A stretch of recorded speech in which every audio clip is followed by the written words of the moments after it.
اچھا، تو آج ہم جن ذرائع پر بات کر رہے ہیں وہ ایک بڑا بنیادی سوال اٹھاتے ہیں جی کہ جب کسی ملک میں مختلف نسلوں، زبانوں اور ثقافتوں کے لوگ رہتے ہوں تو کیا انہیں اپنے اپنے صوبے دے کر اختیارات دینا ملک کو جوڑتا ہے یا توڑنے کی بنیاد رکھتا ہے؟ اور اس حوالے سے ہم خاص طور پر بھارت اور پاکستان کے تجربات کو دیکھ رہے ہیں۔ بالکل، جو ایک ہی تاریخ سے نکلے لیکن اس مسئلے پر بالکل مختلف راستے پر چل پڑے۔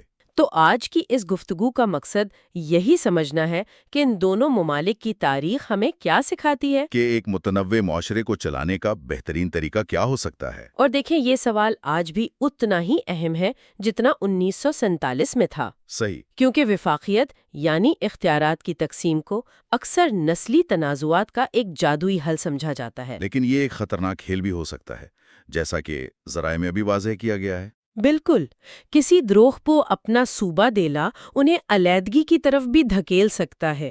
تو آج ہم ذرا گہرائی میں جا کر دیکھیں گے کہ آزادی سے پہلے اس پر کیا سوچا جا رہا تھا، اور پھر تقسیم کے بعد جو فیصلے ہوئے ان کے نتائج کیا نکلے۔ جی تو آئیے اسی مرکزی نقطے سے شروع کرتے ہیں۔ یہ تو ایک طرح سے دو دھاری تلوار والی بات ہو گئی۔ جی ہاں، ایک طرف آپ گروہوں کو خود مختاری دے کر خوش کر رہے ہیں تاکہ وہ ملک کے ساتھ جڑے رہیں، اور دوسری طرف آپ انہیں ایک سیاسی اور جغرافیائی پلیٹ فارم بھی دے رہے ہیں جہاں سے وہ مزید طاقتور ہو کر علیحدگی کا مطالبہ بھی کر سکتے ہیں۔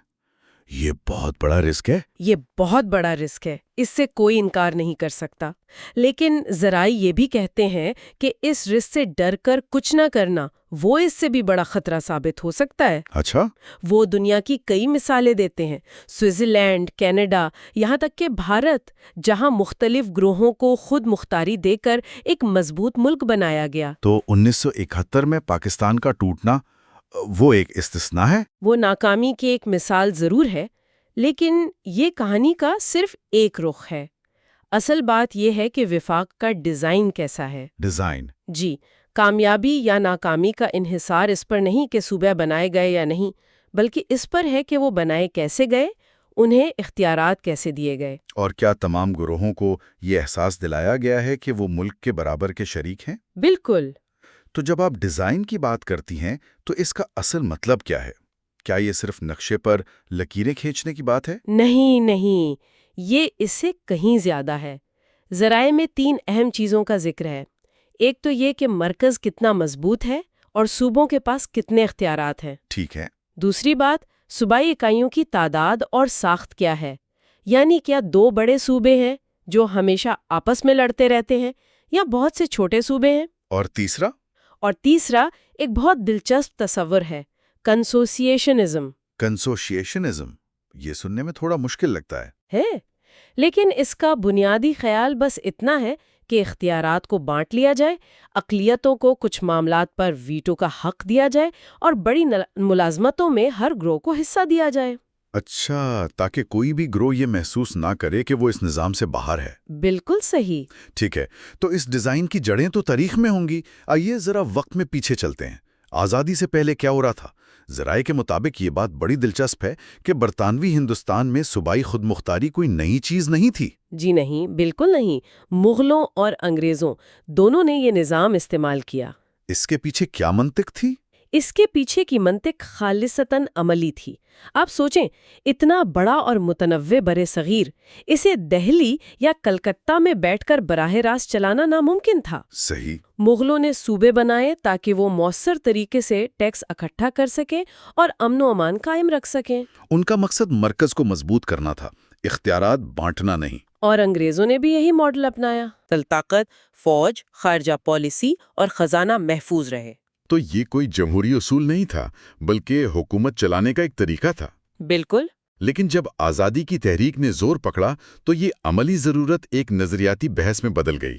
کانگریس اور مسلم لیگ دونوں وفاقیت کی بات کر رہی تھیں، لیکن ان کے ذہن میں اس کا نقشہ بالکل مختلف تھا۔ بہت مختلف تھا۔ کانگریس کو ایک مضبوط مرکز پر اتنا اصرار کیوں تھا؟ انہیں کس بات کا ڈر تھا؟ دیکھیں، کانگریس کی قیادت خاص طور پر نہرو کا خیال تھا کہ ہندوستان کو غربت اور پسماندگی سے نکالنے کے لیے ایک بہت مضبوط مرکزی حکومت کی ضرورت ہے جو بڑے پیمانے پر منصوبہ بندی کر سکے۔ اور انہیں یہ بھی ڈر تھا کہ اگر صوبوں کو بہت زیادہ اختیارات دے دیے گئے تو ہندوستان مزید ٹکڑوں میں بٹ جائے گا۔ وہ لسانی بنیادوں پر صوبے بنانے کے حامی تو تھے، کیونکہ انہوں نے اپنی پارٹی کو بھی اسی طرح منظم کیا تھا، لیکن ان کی سوچ بنیادی طور پر اکثریت پسند تھی۔ اکثریت پسند یعنی میجورٹیرین؟ جی، میجورٹیرین، یعنی جمہوریت کا مطلب اکثریت کی حکومت ہے اور اقلیتوں کو اس میں اپنا مقام تلاش کرنا ہوگا۔ دوسری طرف مسلم لیگ کے لیے وفاقیت کا مطلب ہی کچھ اور تھا۔ ان کے لیے تو یہ اقلیتوں کے تحفظ کا ایک ذریعہ تھا۔ اچھا۔ بالکل، مسلم لیگ کا نقطۂ نظر اختیارات میں شراکت داری یعنی کانسیشنل پر مبنی تھا۔ ان کا کہنا تھا کہ ہندوستان جیسے ملک میں سادہ اکثریت کی جمہوریت نہیں چل سکتی، کیونکہ یہاں ایک مذہبی گروہ یعنی ہندو ہمیشہ اکثریت میں رہیں گے۔ صحیح، اس لیے ان کا مطالبہ تھا کہ مسلم اکثریتی صوبوں کو مکمل اندرونی خود مختاری دی جائے اور مرکز میں مسلمانوں کو آئینی تحفظات دیے جائیں، جیسے مخصوص نشستیں اور اہم فیصلوں پر ویٹو کا حق۔ تو یہ دو بالکل مختلف فلسفے تھے جو آپس میں ٹکرا رہے تھے۔ جی ہاں۔ اور پھر 1947 میں تقسیم ہو گئی، جس نے سارا کھیل ہی بدل دیا۔ ذرائع میں ایک بڑی ٹیکنیکل سی اصطلاح استعمال ہوئی ہے، مؤثر مذہبی گروہوں کی تعداد۔ Effective number of religious groups. جی، بتایا گیا ہے کہ تقسیم کے بعد ہندوستان میں یہ تعداد 2.01 سے کم ہو کر 1.36 رہ گئی۔ یہ اعداد و شمار سننے میں تو خشک لگتے ہیں، لیکن اس کا سیاسی مطلب کیا تھا؟ اس کا سیاسی مطلب بہت گہرا تھا۔ یہ اعداد و شمار بتاتے ہیں کہ سیاسی طور پر کتنے گروہ اہمیت رکھتے ہیں۔ تقسیم سے پہلے برطانوی ہندوستان میں 2 بڑے گروہ تھے، ہندو اور مسلمان، جنہیں نظر انداز نہیں کیا جا سکتا تھا۔ بالکل، لیکن جب پاکستان بن گیا تو ہندوستان میں مسلمانوں کی آبادی کا تناسب بہت کم ہو گیا۔ وہ ایک بہت بڑی اور سیاسی طور پر با اثر اقلیت نہیں رہے۔ اچھا۔ اس تبدیلی کا فوری نتیجہ یہ نکلا کہ کانگریس کو اب مسلم لیگ جیسے مطالبات کا سامنا نہیں کرنا پڑا۔ انہیں وہ مضبوط مرکزی وفاق بنانے کا موقع مل گیا جو وہ ہمیشہ سے چاہتے تھے۔ اور انہوں نے مخصوص نشستوں جیسے تمام تحفظات ختم کر دیے۔ جی، سب ختم کر دیا۔ تو ہندوستان میں مذہبی تنوع کا سیاسی دباؤ کم ہو گیا۔ پاکستان میں تو کہانی بالکل الٹ ہو گئی ہوگی۔ جی ہاں، پاکستان میں چیلنج کی نوعیت ہی بدل گئی۔ اب ملک میں مسلمانوں کی بھاری اکثریت تھی تو مذہبی تقسیم کا مسئلہ پس منظر میں چلا گیا، لیکن اس کی جگہ ایک اور بڑی تقسیم نے لے لی۔ لسانی تقسیم؟ بالکل، ایک طرف مغربی پاکستان تھا جہاں پنجابی، سندھی، پشتون اور بلوچ تھے، اور دوسری طرف ہزاروں میل دور مشرقی پاکستان تھا جہاں بنگالی بستے تھے جو پورے ملک کی آبادی کا 50% سے زیادہ تھے۔ تو اب اصل چیلنج ان مختلف لسانی گروہوں کو ایک قوم کے طور پر جوڑنا تھا۔ جی، اور یہیں آ کر دونوں ملکوں کے راستے بالکل الگ ہو جاتے ہیں۔ جب دونوں کو لسانی دباؤ کا سامنا کرنا پڑا تو انہوں نے جو حکمت عملی اپنائی وہ ایک دوسرے سے بالکل مختلف تھی۔ ہندوستان نے کیا کیا؟ ہندوستان کا رد عمل شروع میں بہت محتاط تھا۔ نہرو لسانی بنیادوں پر ریاستیں بنانے کے سخت خلاف تھے۔ انہیں وہی پرانا ڈر تھا کہ اس سے ملک ٹوٹ جائے گا۔ جی، لیکن پورے ملک میں، خاص طور پر جنوبی ہندوستان میں، اس مطالبے نے ایک عوامی تحریک کی شکل اختیار کر لی۔ مظاہرے ہوئے، فسادات ہوئے۔ اور پھر وہ بھوک ہڑتال والا واقعہ پیش آیا۔ جی، جب آندھرا پردیش بنانے کے لیے ایک کارکن نے بھوک ہڑتال کر کے جان دے دی تو حکومت کو جھکنا پڑا۔ 1956 میں پورے ہندوستان کا نقشہ لسانی بنیادوں پر دوبارہ بنایا گیا۔ یہ تو بڑا عجیب لگتا ہے، مطلب عام طور پر تو یہی سوچا جاتا ہے کہ زبان کی بنیاد پر ملک کو بانٹنے سے تو علیحدگی پسندی کو مزید ہوا ملے گی، لیکن ذرائع کہہ رہے ہیں کہ اس سے الٹا ہندوستان مزید مستحکم ہوا ہے نا؟ یہ کیسے ممکن ہوا؟ یہ تو ایک بہت بڑا جوا تھا، نہیں؟ یہ بلا شبہ ایک بہت بڑا جوا تھا اور یہ بری طرح ناکام بھی ہو سکتا تھا، لیکن یہ کامیاب اس لیے ہوا کیونکہ اس نے ایک بہت اہم کام کیا۔ اس نے سیاسی لڑائی کا رخ بدل دیا۔ اچھا؟ اب تمل، بنگالی یا گجراتی لوگوں کی شکایات کا مرکز دہلی نہیں رہا، بلکہ ان کی اپنی ریاستی حکومتیں بن گئیں۔ سیاسی مقابلہ مرکز کے خلاف ہونے کے بجائے ریاستوں کے اندرونی معاملات پر مرکوز ہو گیا۔ مطلب وسائل کی تقسیم اور اس طرح کے مسائل پر؟ بالکل، اس نے مختلف لسانی گروہوں کو یہ احساس دلایا کہ ان کی شناخت اور ثقافت کو انڈین قومیت کے اندر ایک محفوظ مقام حاصل ہے۔ انہیں ملک سے الگ ہونے کی ضرورت محسوس نہیں ہوئی۔ اچھا، تو ہندوستان نے لسانی شناخت کو تسلیم کر کے ایک طرح سے غصہ ٹھنڈا کر دیا۔ پاکستان نے اس مسئلے کو کیسے دیکھا؟ پاکستان کی قیادت نے اس کے بالکل برعکس راستہ اختیار کیا۔ انہوں نے ایک مضبوط مرکزی شناخت مسلط کرنے کی کوشش کی۔ جیسے کہ اردو کو واحد قومی زبان قرار دینا۔ جی، انہوں نے اردو کو واحد قومی زبان قرار دے دیا، اس حقیقت کے باوجود کہ یہ آبادی کے صرف ایک چھوٹے سے حصے کی زبان تھی اور بنگالی، جو اکثریت میں تھے، اپنی زبان پر بہت فخر کرتے تھے۔ اس فیصلے نے مشرقی پاکستان میں شدید رد عمل پیدا کیا ہوگا۔ اس کے بعد 1955 میں 1 یونٹ کا منصوبہ آیا، جس نے مغربی پاکستان کے تمام صوبوں کو ملا کر ایک اکائی بنا دیا تھا۔ جی، اس کا ظاہری مقصد انتظامی اصلاحات تھا، لیکن اصل مقصد مشرقی پاکستان کی عددی برتری کو سیاسی طور پر بے اثر کرنا تھا۔ اس نے ملک کو سیدھا مشرق بمقابلہ مغرب کی لڑائی میں دھکیل دیا۔ اور بنگالیوں میں بیگانگی کا احساس گہرا ہوتا چلا گیا۔ اتنا گہرا کہ جو بالآخر 1971 میں ملک ٹوٹنے کی ایک بڑی وجہ بنا۔ یہ تو لسانی حکمت عملی کا فرق ہوا، اور تقسیم کے بعد مذہب کے معاملے میں کیا ہوا؟ ہندوستان نے تو سیکولرزم کا اعلان کیا تھا۔ جی، ہندوستان نے آئینی طور پر خود کو ایک سیکولر ریاست قرار دیا، جس کا مطلب تھا کہ ریاست کا کوئی سرکاری مذہب نہیں ہوگا۔ لیکن عملی طور پر ذرائع بتاتے ہیں کہ یہ پالیسی بھی یکساں نہیں تھی۔ مطلب؟ جب لسانی بنیادوں پر ریاستیں بن رہی تھیں تو حکومت نے مذہبی بنیادوں پر ریاست بنانے کی ہر کوشش کو سختی سے رد کر دیا۔ مثال کے طور پر جب پنجابی بولنے والی سکھ اکثریت کی ریاست کا مطالبہ ہوا تو اسے ایک خالص سکھ ریاست بنانے کی کوشش سمجھا گیا۔ بالکل، اور اس کی شدید مخالفت کی گئی۔ ذرائع کے مطابق ریاست خاص طور پر سرحدی علاقوں جیسے کشمیر، پنجاب اور شمال مشرقی ریاستوں میں مذہبی شناخت کو تسلیم کرنے سے ہچکچاتی تھی، کیونکہ اسے قومی سلامتی کے لیے خطرہ سمجھا جاتا تھا۔ جی ہاں، اور اسی دوگلی پالیسی کی وجہ سے ان علاقوں میں طویل اور خونریز تنازعات نے جنم لیا۔ تو ان دونوں کہانیوں کو ساتھ ملا کر دیکھیں، ہندوستان کا تجربہ اور پاکستان کا تجربہ، تو بڑے سبق کیا نکلتے ہیں؟ سب سے بڑا اور واضح سبق تو یہی ہے کہ وفاقیت کا ڈیزائن انتہائی اہم ہے۔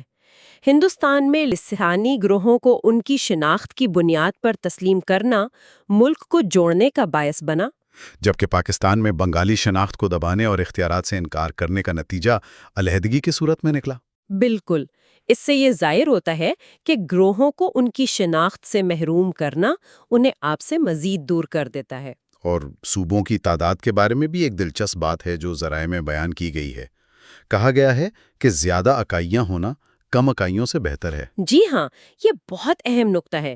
1971 سے پہلے پاکستان عملی طور پر 2 اکائیوں پر مشتمل وفاق تھا۔ تو ہر مسئلہ ہم بمقابلہ وہ بن جاتا ہے۔ جی، اور کوئی درمیانی راستہ نہیں بچتا۔ اس کے برعکس ہندوستان میں درجنوں ریاستیں ہیں۔ اس سے سیاسی منظرنامہ بہت پیچیدہ ہو جاتا ہے۔ کوئی ایک جھگڑا پورے نظام پر حاوی نہیں ہو پاتا۔ یہ تنوع ایک طرح سے نظام کے لیے شاک ابزربر کا کام کرتا ہے۔ صحیح کہا آپ نے۔ لیکن صرف صوبہ بنا دینا ہی کافی نہیں ہوتا ہوگا۔ اختیارات کی تقسیم کا کیا؟ اصل طاقت تو بیوروکریسی اور فوج جیسے اداروں میں ہوتی ہے۔ آپ نے بالکل صحیح رگ پر ہاتھ رکھا ہے۔ یہ شاید سب سے اہم سبق ہے۔ کسی گروہ کو سیاسی نمائندگی دینا ایک بات ہے، لیکن اگر انہیں ریاست کے طاقتور اداروں، فوج، سول سروس، عدلیہ سے منظم طریقے سے باہر رکھا جائے تو یہ بیگانگی کو جنم دیتا ہے۔ بہت زیادہ۔ پاکستان میں بنگالی آبادی کی اکثریت ہونے کے باوجود فوج اور بیوروکریسی میں ان کی نمائندگی نہ ہونے کے برابر تھی۔ تو جب سیاسی بحران پیدا ہوا تو ان کے پاس ریاستی مشینری کے اندر اپنی آواز اٹھانے والا کوئی نہیں تھا۔ بالکل، اختیارات کی یہ غیر مساوی تقسیم آخرکار ریاست پر سے اعتماد کو مکمل طور پر ختم کر دیتی ہے۔ تو ان تمام تجربات کی روشنی میں آخر میں ایک سوال ذہن میں آتا ہے جس پر غور کرنا چاہیے۔ وہ سوال یہ ہے کہ ذرائع ہمیں بتاتے ہیں کہ وفاقیت اور اختیارات میں شراکت داری نسلی تنازعات کو حل کرنے کے مؤثر اوزار ہو سکتے ہیں، لیکن یہ ماڈل زبان و مذہب جیسی بڑی شناختوں کے لیے بنائے گئے تھے۔ اور آج کی دنیا میں شناختیں بہت زیادہ پیچیدہ اور طے در طے ہو گئی ہیں، علاقائی، قبائلی، طبقاتی۔ بہت کچھ۔ تو کیا وفاقیت جیسا ادارہ جاتی ڈھانچہ آج کے ان پیچیدہ چیلنجوں کا مقابلہ کرنے کے لیے کافی ہے؟ یا پھر ہم 21ویں صدی کے مسائل کو 20ویں صدی کے اوزاروں سے حل کرنے کی کوشش کر رہے ہیں؟ اور ہمیں کچھ نئے اور زیادہ لچکدار ماڈلز کے بارے میں سوچنے کی ضرورت ہے؟ ایک ہی نو آبادیاتی تاریخ، ایک ہی جغرافیہ، لیکن دو بالکل مختلف کہانیاں۔ آج ہمارے سامنے جو مواد ہے وہ برطانوی ہندوستان کی آزادی کے بعد بننے والے دو ملکوں، ہندوستان اور پاکستان، کے وفاقی ڈھانچوں کا ایک تقابلی جائزہ لیتا ہے، اور اس میں ایک بنیادی سوال چھپا ہوا ہے۔ ایک جیسی وراثت کے باوجود ہندوستان ایک وفاق کے طور پر کیوں قائم رہا جبکہ پاکستان 1971 میں ٹوٹ گیا؟ اور یہ سوال آج بھی اتنا ہی اہم ہے جتنا 1947 میں تھا۔ دیکھیں، وفاقیت یعنی فیڈرلزم کو اکثر نسلی اور لسانی طور پر منقسم معاشروں کے لیے ایک جادوئی حل کے طور پر پیش کیا جاتا ہے کہ بس سب کو تھوڑی خود مختاری دے دیں اور مسئلہ حل ہو جائے گا۔ بالکل، لیکن جیسا کہ ہمارے ذرائع واضح کرتے ہیں، یہ اتنا سیدھا نہیں ہے۔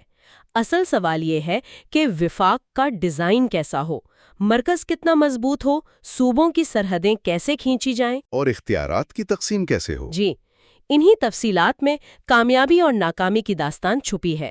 تو آئیے اسی بنیادی تصور سے شروع کرتے ہیں۔ یہ وفاقیت کام کیسے کرتی ہے؟ مواد میں ایک بہت دلچسپ اصطلاح استعمال ہوئی ہے، کنسوشیالزم۔ یہ لفظ سننے میں بہت بھاری لگتا ہے، لیکن اس کا تصور کیا ہے؟ اسے آسان لفظوں میں سمجھنے کے لیے ایک بزنس پارٹنرشپ کا تصور کریں۔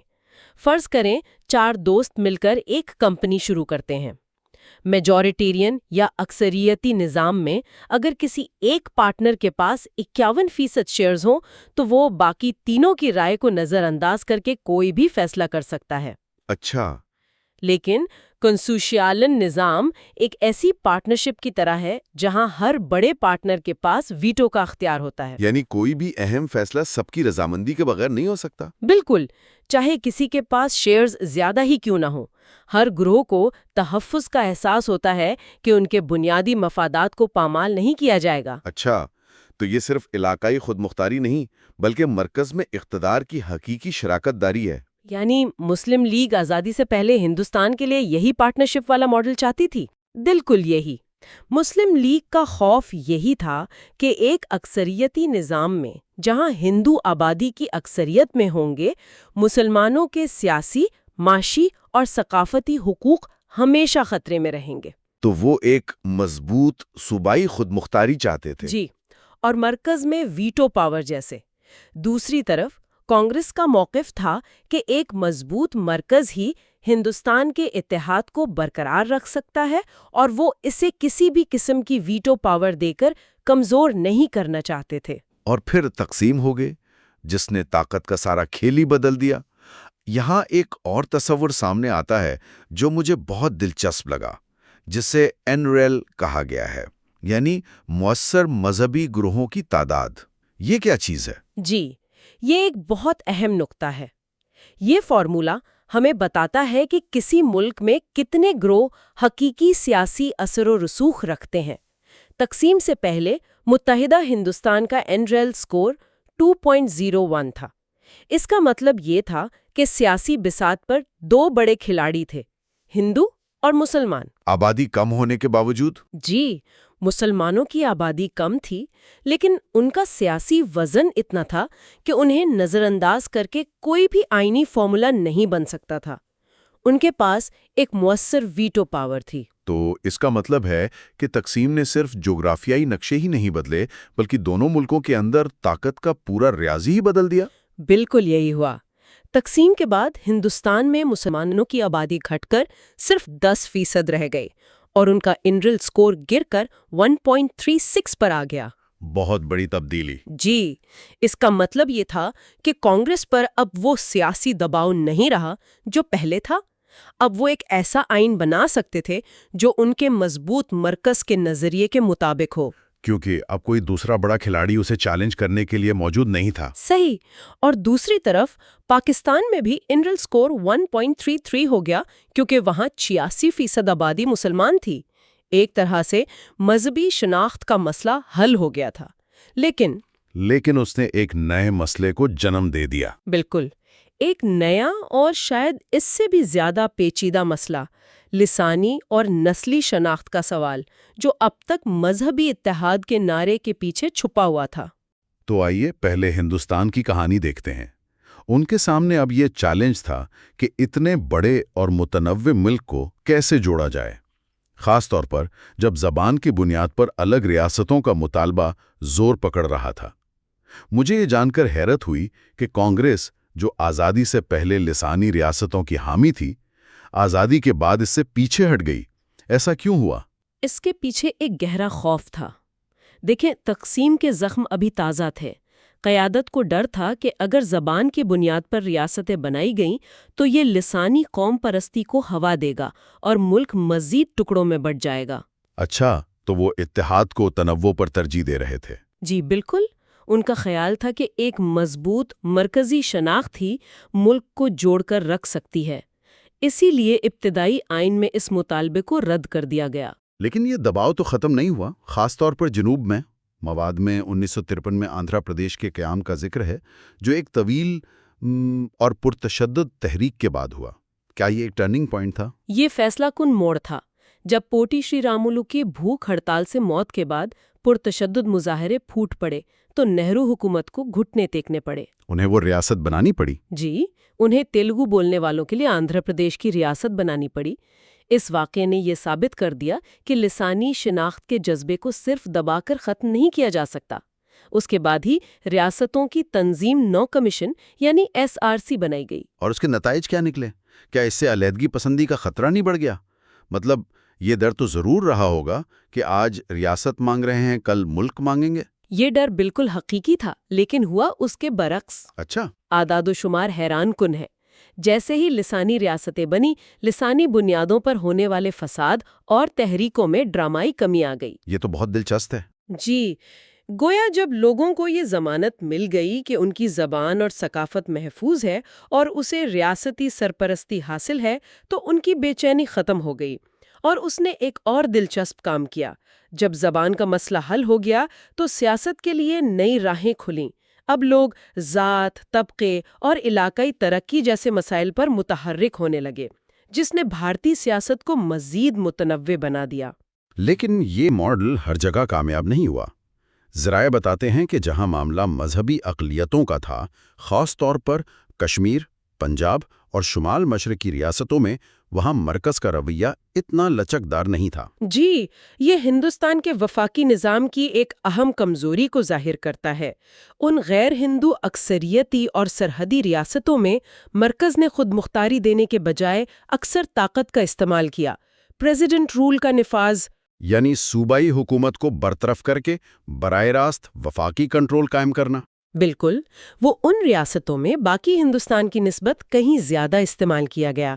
یہ ظاہر کرتا ہے کہ ہندوستان کا وفاقی ڈھانچہ لسانی تنوع کو سنبھالنے میں تو کامیاب رہا، لیکن مذہبی اور تصویراتی طور پر حساس علاقوں میں وہ اکثر ایک مرکزی ریاست کے طور پر ہی کام کرتا رہا۔ تو ہندوستان نے کچھ خامیوں کے باوجود لچک دکھا کر اور تنوع کو تسلیم کر کے اپنے وفاق کو بچا لیا۔ اب اگر پاکستان کی طرف دیکھیں تو وہاں کہانی بالکل الٹ نظر آتی ہے۔ وہاں تو آبادی کی اکثریت یعنی بنگالیوں کی زبان کو ہی تسلیم نہیں کیا گیا۔ یہ کیسے ہوا؟ یہ پاکستان کے ابتدائی سالوں کا سب سے بڑا تضاد اور المیہ تھا۔ ریاست نے ایک قوم ایک زبان کے نظریے کے تحت اردو کو قومی زبان قرار دے دیا، جو کہ آبادی کے صرف ایک چھوٹے سے حصے کی زبان تھی۔ حالانکہ بنگالی کل آبادی کا 55% تھے۔ جی، اس فیصلے نے انہیں فوری طور پر بیگانہ کر دیا۔ ان کے لیے یہ صرف زبان کا معاملہ نہیں تھا، یہ ان کی شناخت، ثقافت اور سیاسی نمائندگی پر حملہ تھا۔ اور اس کے اوپر 1955 کا 1 یونٹ پلان۔ یہ فیصلہ تو اور بھی عجیب لگتا ہے۔ مغربی پاکستان کے تمام صوبے، پنجاب، سندھ، سرحد اور بلوچستان کو ملا کر ایک صوبہ بنا دینا۔ اس کے پیچھے کیا منطق تھی؟ کاغذ پر اس کی منطق انتظامی اصلاحات اور قومی یکجہتی تھی، لیکن اس کے سیاسی مقاصد بالکل واضح تھے۔ وہ کیا تھے؟ پہلا مقصد تو مشرقی پاکستان کی عددی برتری کو ختم کرنا تھا۔ اب ملک میں 2 اکائیاں تھیں، مشرقی اور مغربی پاکستان، جس سے ایک مصنوعی برابری قائم ہو گئی۔ اچھا۔ دوسرا اور شاید اس سے بھی زیادہ نقصان دہ مقصد مغربی پاکستان کی چھوٹی قومیتوں سندھی، بلوچ، پختون کی سیاسی شناخت کو ختم کرنا تھا، تاکہ ایک متحدہ مغربی پاکستانی شناخت کو فروغ دیا جا سکے، جس پر ظاہر ہے کہ پنجاب کا غلبہ تھا۔ تو اس ایک فیصلے نے نہ صرف بنگالیوں کی ناراضگی کو بڑھایا بلکہ مغربی پاکستان کے اندر بھی شدید صوبائی نفرتوں کو جنم دیا۔ بالکل، جس کے اثرات آج تک موجود ہیں۔ تو یہ صرف ثقافتی اور لسانی بیگانگی نہیں تھی بلکہ طاقت کے ڈھانچے سے مکمل طور پر باہر کیے جانے کا احساس تھا۔ جی، اور یہی وہ احساس محرومی تھا جو بالآخر علیحدگی کا باعث بنا۔ بنگالیوں نے دیکھا کہ وہ آبادی میں اکثریت میں ہونے کے باوجود ملک کے فیصلوں میں کوئی اختیار نہیں رکھتے۔ وسائل کی تقسیم غیر منصفانہ تھی اور ریاست کے طاقتور ادارے ان کی نمائندگی سے خالی تھے۔ جب ایک گروہ یہ محسوس کرتا ہے کہ نظام کے اندر رہ کر اسے انصاف نہیں مل سکتا تو وہ نظام سے باہر نکلنے کا راستہ تلاش کرتا ہے۔ صحیح کہا۔ 1971 کا بنگلہ دیش کا قیام اسی تلخ حقیقت کا نتیجہ تھا۔ اس پوری بحث میں ایک اور نقطہ ہے جس نے مجھے چونکا دیا، اور وہ ہے وفاق میں اکائیوں کی تعداد۔ مواد میں ایک عالمی موازنہ پیش کیا گیا ہے جس سے پتہ چلتا ہے کہ جن وفاقوں میں صرف 2 یا 3 اکائیاں ہوتی ہیں وہ اکثر ناکام ہو جاتے ہیں، جبکہ وہ وفاق جن میں 13 یا اس سے زیادہ اکائیاں ہوں وہ زیادہ مستحکم رہتے ہیں۔ یہ ایک بہت گہرا مشاہدہ ہے۔ اس کی وجہ سیاسی حرکیات میں چھپی ہے۔ جب صرف 2 اکائیاں ہوں، جیسا کہ 1971 سے پہلے پاکستان میں مشرقی اور مغربی پاکستان تھے، تو ہر تنازع ایک ہم بم مقابلہ وہ کی شکل اختیار کر لیتا ہے۔ ایک صفر جمع کھیل بن جاتا ہے، زیرو سم گیم۔ بالکل، جہاں ایک کی جیت دوسرے کی ہار ہوتی ہے۔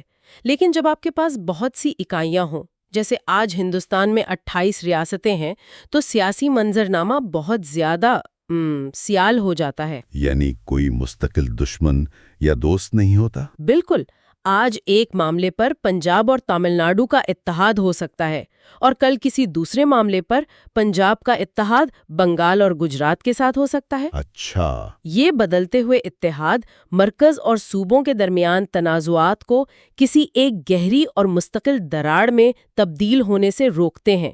یہ نظام کو زیادہ لچکدار اور جھٹکے برداشت کرنے کے قابل بناتا ہے۔ تو اس سارے تجزیے کو سمیٹتے ہوئے ہم کیا نتیجہ اخذ کر سکتے ہیں؟ ایسا لگتا ہے کہ ہندوستان کی وفاقی کامیابی کا راز تمام تر خامیوں کے باوجود اس کی لچک اور وقت کے ساتھ ساتھ متنوع شناختوں کو جگہ دینے کی صلاحیت میں ہے۔ جی، اس نے تنازعات کو ختم نہیں کیا لیکن انہیں ایک قابل انتظام سطح پر رکھا۔ جبکہ پاکستان کی ابتدائی مشکلات کی جڑ ایک مرکزی یکساں قومی شناخت مسلط کرنے کی کوشش اور ریاست کے اہم اداروں میں شدید نسلی اور لسانی عدم توازن میں پنہا تھی۔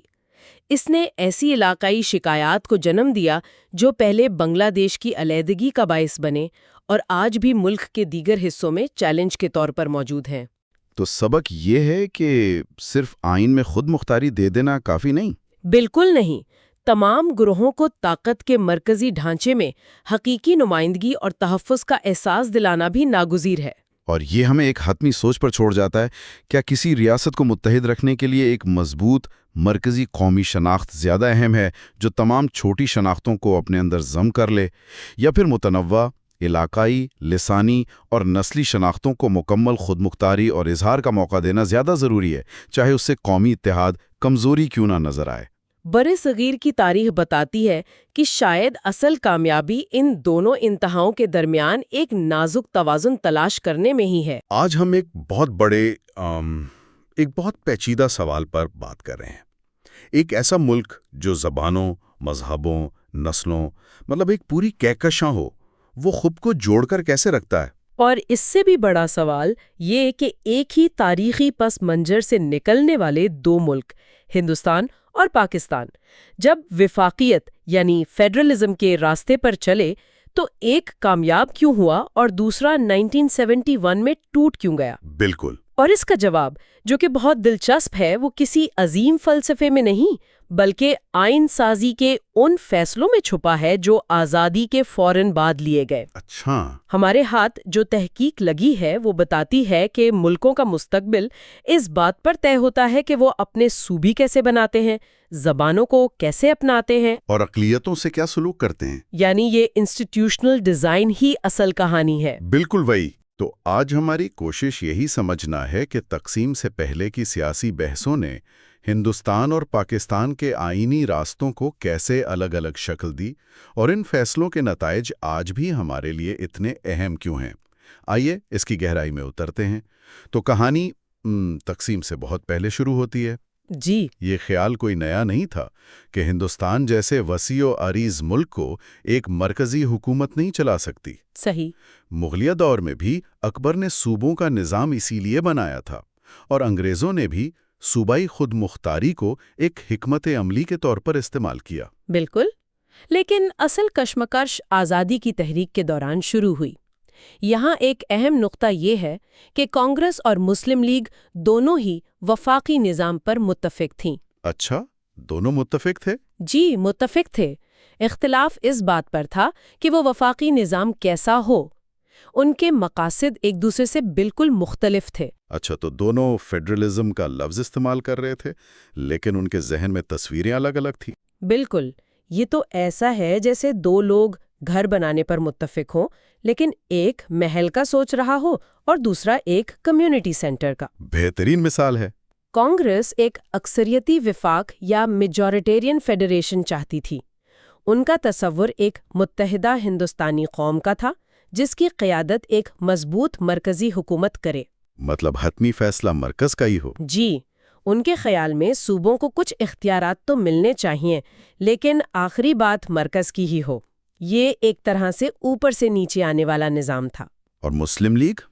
ظاہر ہے وہ ہندوستان میں ایک بڑی اقلیت کی نمائندگی کر رہی تھی تو ان کا نظریہ تو مختلف ہوگا. بالکل مختلف. مسلم لیگ ایک اشتراکی وفاقیہ کنسوشیشنل فیڈریشن کی حامی تھی. کنسوشیٹ یہ کیا ہوتا ہے؟ یہ ایک بہت ہی اہم تصور ہے. اسے ایسے سمجھیں کہ مسلم لیگ ایک ایسی سیاسی پارٹنرشپ چاہتی تھی جہاں ہر بڑے پارٹنر کے پاس ویٹو پاور ہو. ویٹو پاور یعنی اگر کوئی فیصلہ مسلم کمیونٹی کے بنیادی مفادات کے خلاف ہو تو وہ اسے اکیلے روک سکیں. یعنی یہ صرف ووٹوں کی گنتی کا کھیل نہیں تھا، یہ ہر اہم گروپ کی رضامندی کا نظام تھا. بالکل یہی. جیسے ایک بزنس میں بڑے شراکت داروں کی منظوری کے بغیر کوئی بڑا فیصلہ نہیں ہو سکتا. صحیح. اس ماڈل میں گروہی ویٹو، متناسب نمائندگی اور صوبائی خود مختاری جیسی ضمانتیں شامل تھیں. تو یہ مرکزیت اور صوبائی خود مختاری کے درمیان ایک بنیادی نظریاتی جنگ تھی. اور پھر تقسیم ہو گئی. اس نے تو سارا سیاسی منظرنامہ ہی بدل دیا ہوگا. بالکل. ہندوستان کے اندر کیا فوری تبدیلی آئی؟ بہت بڑی تبدیلی آئی. تقسیم کے بعد ہندوستان میں مسلمانوں کی آبادی 24% سے کم ہو کر صرف 10% رہ گئی. 24 سے 10%؟ یہ تو بہت بڑا فرق ہے. جی. اور تحقیق میں ایک تصور استعمال کیا گیا ہے جسے مؤثر نسلی گروہوں کی تعداد یا effective number of ethnic groups کہتے ہیں. ایک منٹ، یہ سننے میں بہت شخصوتی لگ رہا ہے. عام الفاظ میں اس کا کیا مطلب ہے؟ ہاں ہے تو ٹیکنیکل اصطلاح لیکن اس کا مطلب بہت سادہ ہے. کیا مطلب ہے؟ مطلب یہ کہ سیاسی بساط ہی پلٹ گئی. تقسیم سے پہلے کانگریس کو مسلم لیگ کے ساتھ مسلسل مذاکرات کرنے پڑتے تھے جو ایک بہت بڑی اور منظم اقلیت تھی. بالکل. تقسیم کے بعد وہ بڑا مذاکراتی پارٹنر غائب ہو گیا. کانگریس اب اتنی غالب پوزیشن میں آ گئی تھی کہ وہ اپنی مرضی کا مرکزی نظام بنا سکتی تھی. تو اب انہیں بڑے سمجھوتے کرنے کی ضرورت نہیں رہی، وہ اپنی شرائط پر آئین لکھ سکتے تھے. بالکل. اور اس کا پہلا نتیجہ یہ نکلا کہ مسلمانوں کے لیے مخصوص نشستیں اور علیحدہ انتخابی نظام ختم کر دیا گیا. اور پھر زبان کا مسئلہ سامنے آیا. جی، وہ ایک اور بڑا چیلنج تھا. نہرو، جو ایک مضبوط مرکز کے حامی تھے، ابتدائی طور پر لسانی بنیادوں پر صوبے بنانے کے سخت خلاف تھے. کیوں؟ انہیں ڈر تھا کہ اس سے ہندوستان مزید ٹکڑوں میں بٹ جائے گا اور قومی اتحاد کمزور پڑ جائے گا. یہ بات سمجھ میں آتی ہے. ایک نیا آزاد ملک جو پہلے ہی تقسیم کے صدمے سے گزرا ہو، وہ مزید تقسیم سے کیوں نہ ڈرے؟ لیکن دباؤ بڑھتا گیا، خاص طور پر جنوب میں۔ اچھا؟ آندھرا پردیش کی تشکیل کے لیے ایک گاندھی وادی رہنما پوٹی شری رامولو نے بھوک ہڑتال شروع کر دی اور 58 دن بعد ان کی موت ہو گئی۔ اس واقعے نے پورے جنوبی ہندوستان میں آگ لگا دی، شدید ہنگامے ہوئے اور نہرو حکومت کو مجبوراً ان کا مطالبہ ماننا پڑا۔ تو ایک شخص کی قربانی نے پورے ملک کی تقدیر بدل دی۔ لیکن یہاں ایک حیران کن بات ہے۔ کیا؟ نہرو جس چیز سے ڈر رہے تھے، یعنی لسانی ریاستوں سے ملک کمزور ہوگا، تحقیق کہتی ہے کہ اس کے بالکل الٹ ہوا۔ اس فیصلے نے ہندوستان کو مضبوط کیا۔ یہ کیسے ممکن ہوا؟ یہ وفاقی نظام کا سب سے دلچسپ تضاد ہے۔ اچھا؟ لسانی ریاستیں بنانے سے یہ ہوا کہ ایک بڑا قومی لسانی تنازع یعنی ہندی مقابلہ دیگر زبانیں کئی چھوٹے چھوٹے ریاستی مقابلوں میں تقسیم ہو گیا۔ مطلب لڑائی مرکز کے بجائے آپس میں شروع ہو گئی؟ ایک طرح سے، جی۔ اب تمل ناڈو کا مقابلہ کرناٹک سے تھا، مہاراشٹرا کا گجرات سے۔ اس نے لوگوں کو ایک دوہری شناخت دی، وہ بے وقت گجراتی بھی تھے اور ہندوستانی بھی۔ یعنی آپ یہ کہہ رہے ہیں کہ لوگوں کو ان کی چھوٹی شناخت دیکھ کر بڑی قومی شناخت کو محفوظ کر لیا گیا؟ بالکل۔ ان کی علاقائی شناخت کو جب تسلیم کر لیا گیا تو مرکز سے علیحدگی کی خواہش کمزور پڑ گئی۔ واہ! تحقیق میں ایک چارٹ ہے جو دکھاتا ہے کہ 1956 میں ریاستوں کی تشکیل نو کے بعد لسانی بنیادوں پر ہونے والے پرتشدد مظاہروں میں ڈرامیٹک کمی آئی۔ تو غصہ اور توانائی ریاستی سیاست میں خرچ ہونے لگی؟ جی، اس نے ایک طرح سے پریشر کوکر کے لیے کئی سیفٹی وال بنا دیے۔ تو ایک طرف ہندوستان نے ہچکچاہٹ کے بعد ہی صحیح اپنی زبانوں کی رنگا رنگی کو تسلیم کر کے اسے اپنی طاقت بنا لیا۔ اب دیکھتے ہیں کہ سرحد کے دوسری طرف کیا ہو رہا تھا۔ جی، پاکستان کی کہانی بالکل مختلف ہے۔ وہاں کیا ہوا؟ یہاں تقسیم کے بعد مذہب تو اتحاد کی بنیاد بن گیا، کیونکہ 86% آبادی مسلمان تھی۔ اب سب سے بڑا چیلنج مذہب نہیں بلکہ زبان اور علاقائیت تھا۔ اور ملک کے 2 حصے تھے جن میں 1000 میل کا فاصلہ تھا۔ بالکل، مغربی پاکستان اور مشرقی پاکستان۔ اور مشرقی پاکستان جو آج بنگلہ دیش ہے، وہاں بنگالی بولنے والوں کی اکثریت تھی جو پورے ملک کی آبادی کا بھی 50% سے زیادہ تھے۔ 50% سے زیادہ آبادی کی زبان بنگالی تھی، لیکن ریاست نے اردو کو واحد قومی زبان بنانے کی کوشش کی۔ یہ تو شروع سے ہی ایک بہت بڑی غلط فہمی لگتی ہے۔ یہ ایک بنیادی اور تباہ کن غلطی تھی۔ ریاست نے تنوع کو تسلیم کرنے کے بجائے اسے قومی اتحاد کے لیے خطرہ سمجھا۔ یعنی ہندوستان سے بالکل الٹا راستہ اپنایا۔ جی، جب محمد علی جناح نے ڈھاکہ میں اعلان کیا کہ اردو اور صرف اردو پاکستان کی قومی زبان ہوگی، تو اس نے بنگالیوں میں شدید احساس محرومی اور غصہ پیدا کیا۔ یہیں سے علیحدگی کے بیج بوئے گئے۔ بالکل۔ ہندوستان نے جہاں کئی قومی زبانوں کو تسلیم کیا، وہیں پاکستان نے یکسانیت مسلط کرنے کی کوشش کی۔ اور پھر 1 یونٹ پلان آیا۔ یہ کیا تھا اور اس نے حالات کو مزید کیسے بگاڑا؟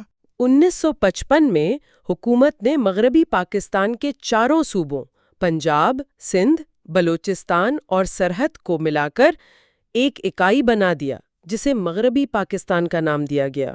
ایک اکائی کیوں؟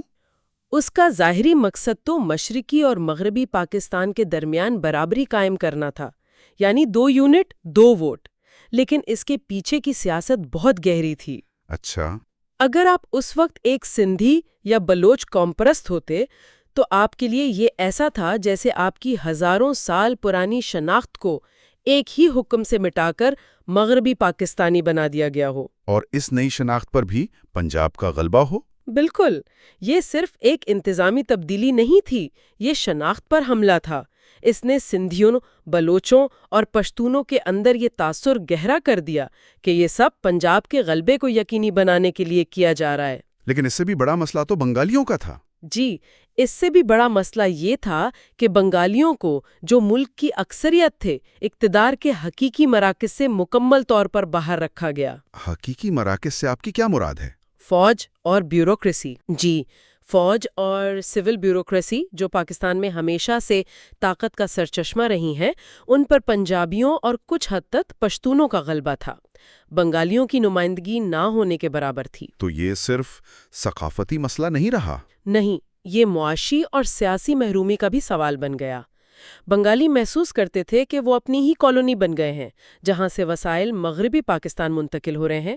یہی وہ عوامل تھے جو بالآخر 1971 کی جنگ اور بنگلہ دیش کی آزادی کا باعث بنے۔ جی تو اگر ہم دونوں ملکوں کا موازنہ کریں تو کیا نتائج نکلتے ہیں؟ یہ ڈیزائن کے فیصلے آخرکار استحکام اور عدم استحکام کی وجہ کیسے بنے؟ ہندوستان میں جہاں آج 28 ریاستیں اور 8 یونین ٹیریٹریز ہیں، اختیارات کافی حد تک تقسیم ہیں۔ لسانی اور ثقافتی شناخت کو ریاست کی سطح پر تسلیم کرنے سے مرکز اور ریاستوں کے درمیان ایک متوازن رشتہ قائم ہوا۔ وہاں بھی مسئلے ہیں جیسے کشمیر اور پنجاب میں؟ ہاں بالکل ہیں، خاص طور پر ان جگہوں پر جہاں مذہبی شناخت، لسانی شناخت اور سرحدی حساسیت ایک ساتھ موجود ہیں، لیکن مجموعی طور پر نظام نے لچک کا مظاہرہ کیا ہے۔ تحقیق میں ایک بہت چونکا دینے والا آنکڑا بھی ہے۔ کون سا؟ یہ کہ 1900 کے بعد جن وفاقی ممالک میں 3 یا اس سے کم صوبے تھے، ان میں سے 75% ناکام ہوئے یا ٹوٹ گئے۔ واقعی؟ جبکہ جن ممالک میں 13 سے زیادہ صوبے تھے، ان میں ناکامی کی شرح صرف 13% تھی۔ یہ تو بہت بڑا فرق ہے۔ یہ ایک بہت اہم نقطہ ہے، اور پاکستان کا 2 اکائیوں پر مشتمل نظام، مشرقی اور مغربی پاکستان، اس خطرے کی بہترین مثال تھا۔ کیسے؟ جب صرف 2 اکائیاں ہوں تو سیاست ہم بمقابلہ وہ کی زیرو سم گیم بن جاتی ہے، ایک کی جیت دوسرے کی ہار ہوتی ہے۔ اچھا۔ لیکن جب بہت سی اکائیاں ہوں تو اتحاد بدلتے رہتے ہیں، سودے بازی ہوتی ہے، اور کوئی ایک تنازع پورے نظام پر حاوی نہیں ہو پاتا۔ اور ہندوستان کی کامیابی میں جمہوریت کے تسلسل کا بھی کردار رہا ہوگا؟ یقیناً، جمہوریت نے علاقائی سیاسی جماعتوں کو پنپنے کا موقع دیا۔ آج یہ جماعتیں اکثر مرکزی حکومت میں اتحادی ہوتی ہیں، جس سے نظام مزید مضبوط ہوتا ہے۔ جی، اس سے تامل، بنگالی یا مراٹھی بولنے والوں کو یہ احساس ہوتا ہے کہ وہ بھی دلی میں ہونے والے فیصلوں کا حصہ ہیں۔ اور پاکستان میں 1971 کے بعد کیا صورتحال رہی؟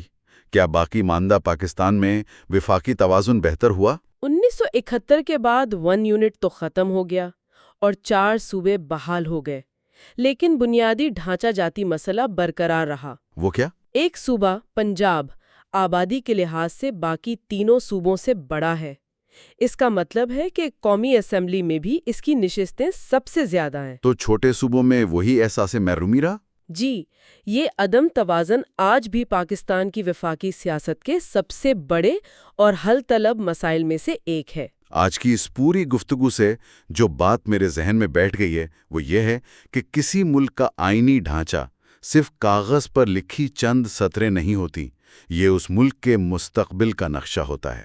بالکل، ہندوستان کا اگرچہ ہچکچاہٹ کے ساتھ اپنی لسانی اور ثقافتی رنگا رنگی کو قبول کرنا اس کے استحکام کی ایک بڑی وجہ بنا، جبکہ پاکستان کی طرف سے علاقائی شناختوں کو دبانے کی کوششیں تباہ کن ثابت ہوئیں۔ جی، تو اصل سبق یہ ہے، اور یہ واقعی حیران کن ہے، ایک ملک کو جوڑنے کے لیے کبھی کبھی اسے مزید ٹکڑوں میں بانٹنا پڑتا ہے۔ بالکل۔ ہندوستان نے جب زبان کی بنیاد پر مزید ریاستیں بنائیں تو وہ اور مضبوط ہو گیا۔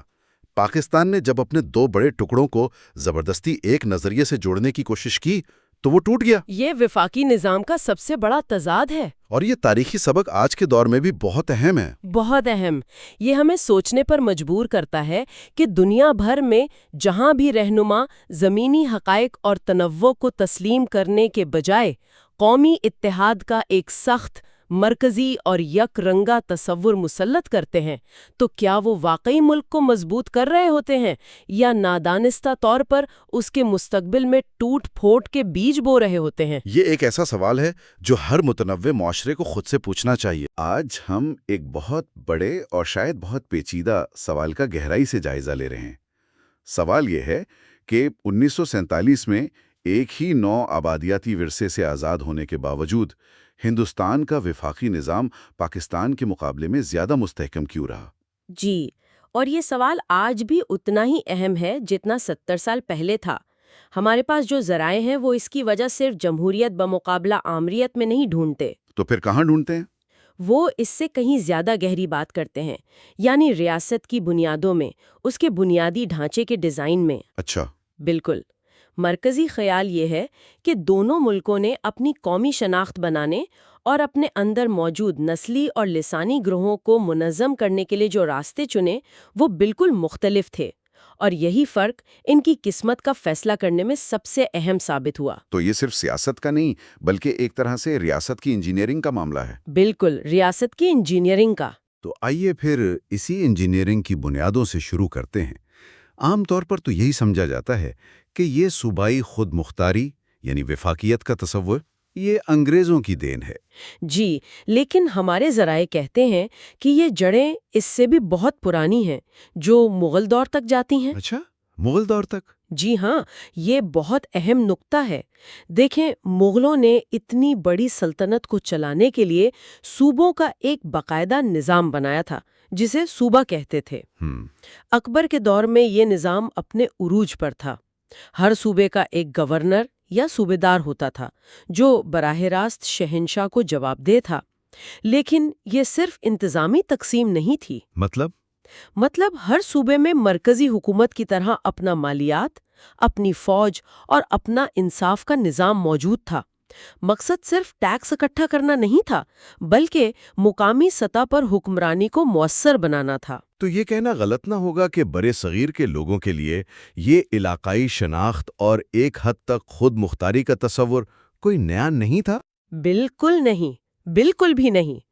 اور پھر جب برطانوی ایسٹ انڈیا کمپنی آئی تو اس نے بھی تو شروع میں الگ الگ خود مختار اکائیوں سے کام شروع کیا تھا۔ آپ پریزیڈنسیوں کی بات کر رہی ہیں؟ جی، مدراس، بمبئی، کلکتہ، یہ سب ایک دوسرے سے آزاد تھیں اور صرف لندن کو جواب دیتی تھیں۔ بعد میں جب انہوں نے مرکزیت قائم کی تب بھی ہندوستان اتنا بڑا اور متنوع تھا کہ صوبائی حکومتوں کے بغیر کام چل ہی نہیں سکتا تھا۔ تو وفاقیت ایک طرح سے اس خطے کی ایک عملی مجبوری بن چکی تھی۔ بالکل، اس کے سیاسی ڈی این اے کا حصہ تھی۔ اچھا، تو یہاں آ کر کہانی میں ایک نیا موڑ آتا ہے۔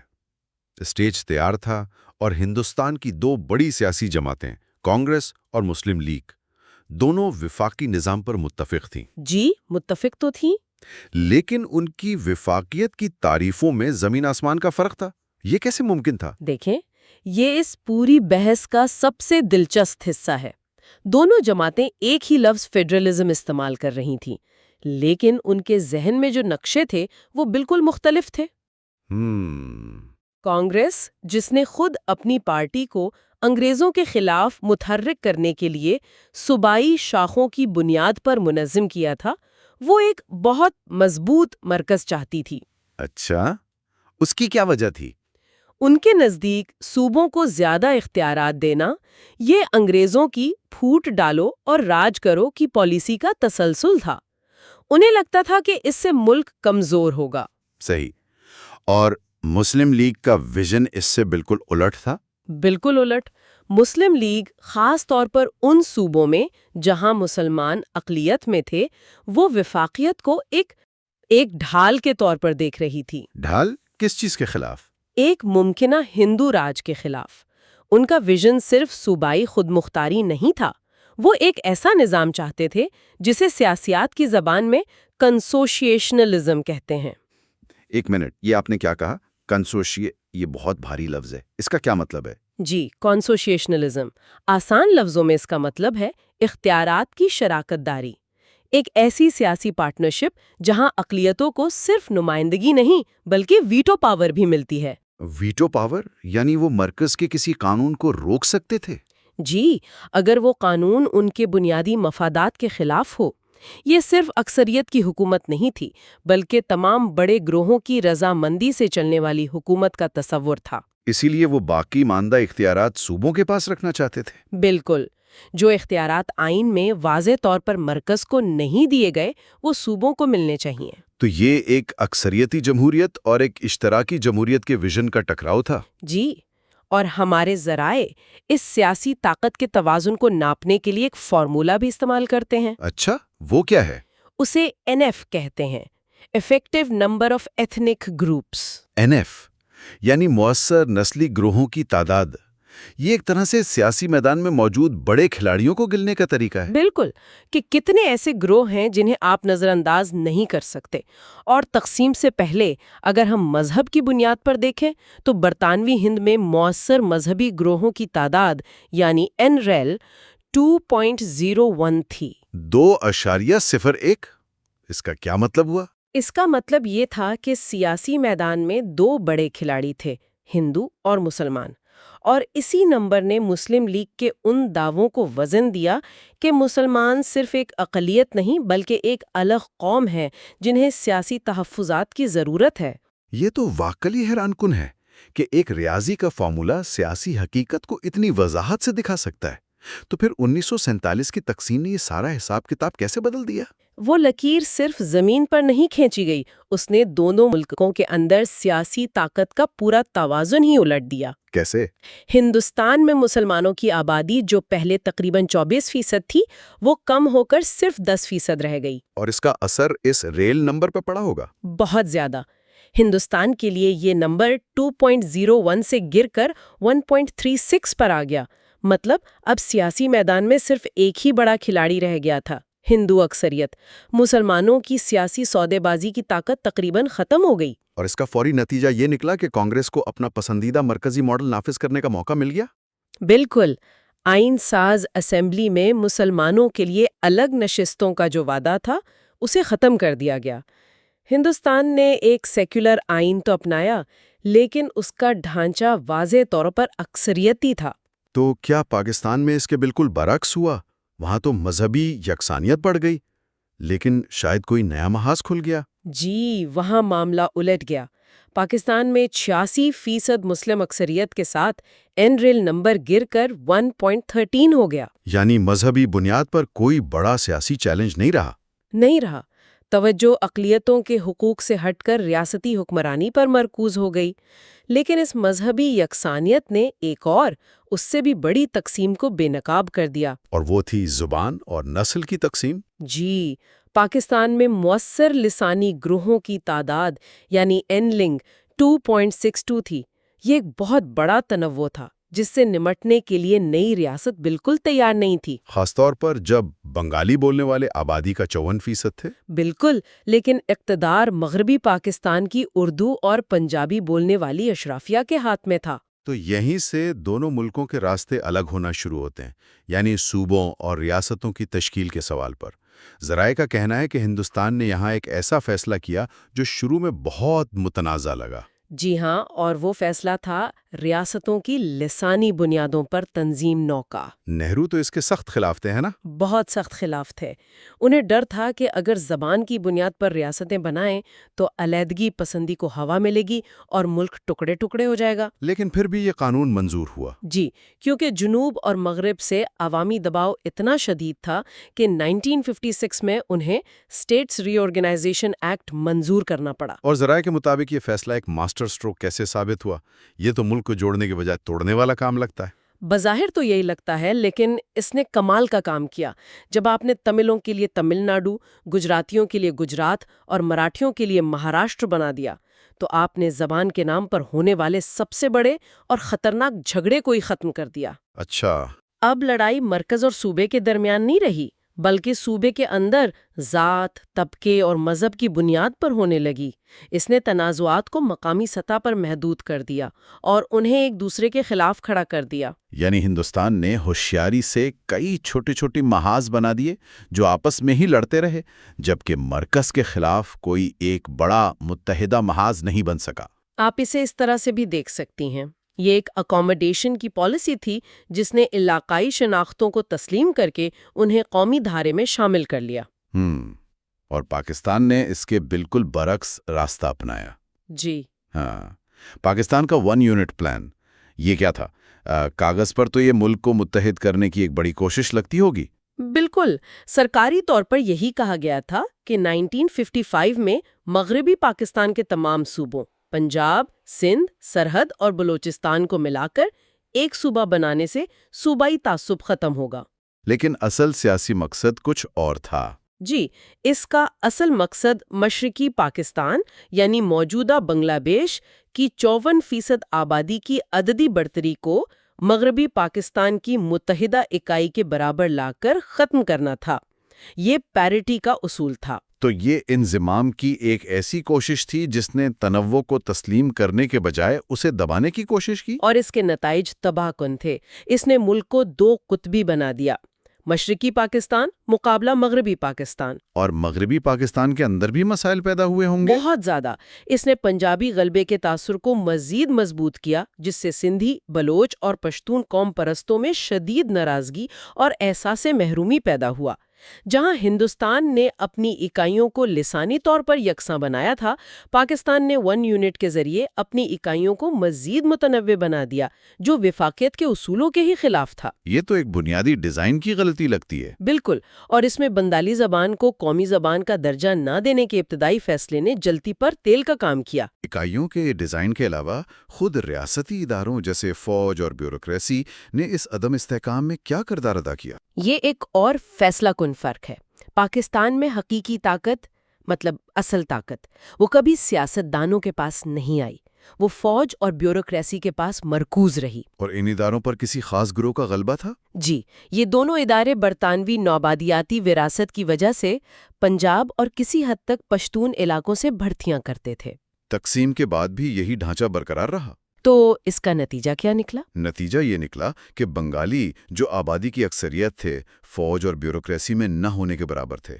سندھیوں اور بلوچوں کا بھی یہی حال تھا. جب آپ ملک کی آدھی سے زیادہ آبادی کو طاقت کے اصل مرکز سے باہر رکھتے ہیں تو یہ صرف وقت کی بات ہے کہ نظام کب ٹوٹے گا، اور وہ 1971 میں ٹوٹ گیا. لیکن ایک منٹ، اگر ہم ہندوستان کی طرف دیکھیں تو وہاں بھی تو مرکز نے اپنی طاقت کا بے دریغ استعمال کیا ہے. جی بالکل کیا ہے. ذرائع کشمیر، پنجاب اور شمال مشرق میں صدر راج اور فوجی مداخلت کا بھی ذکر کرتے ہیں.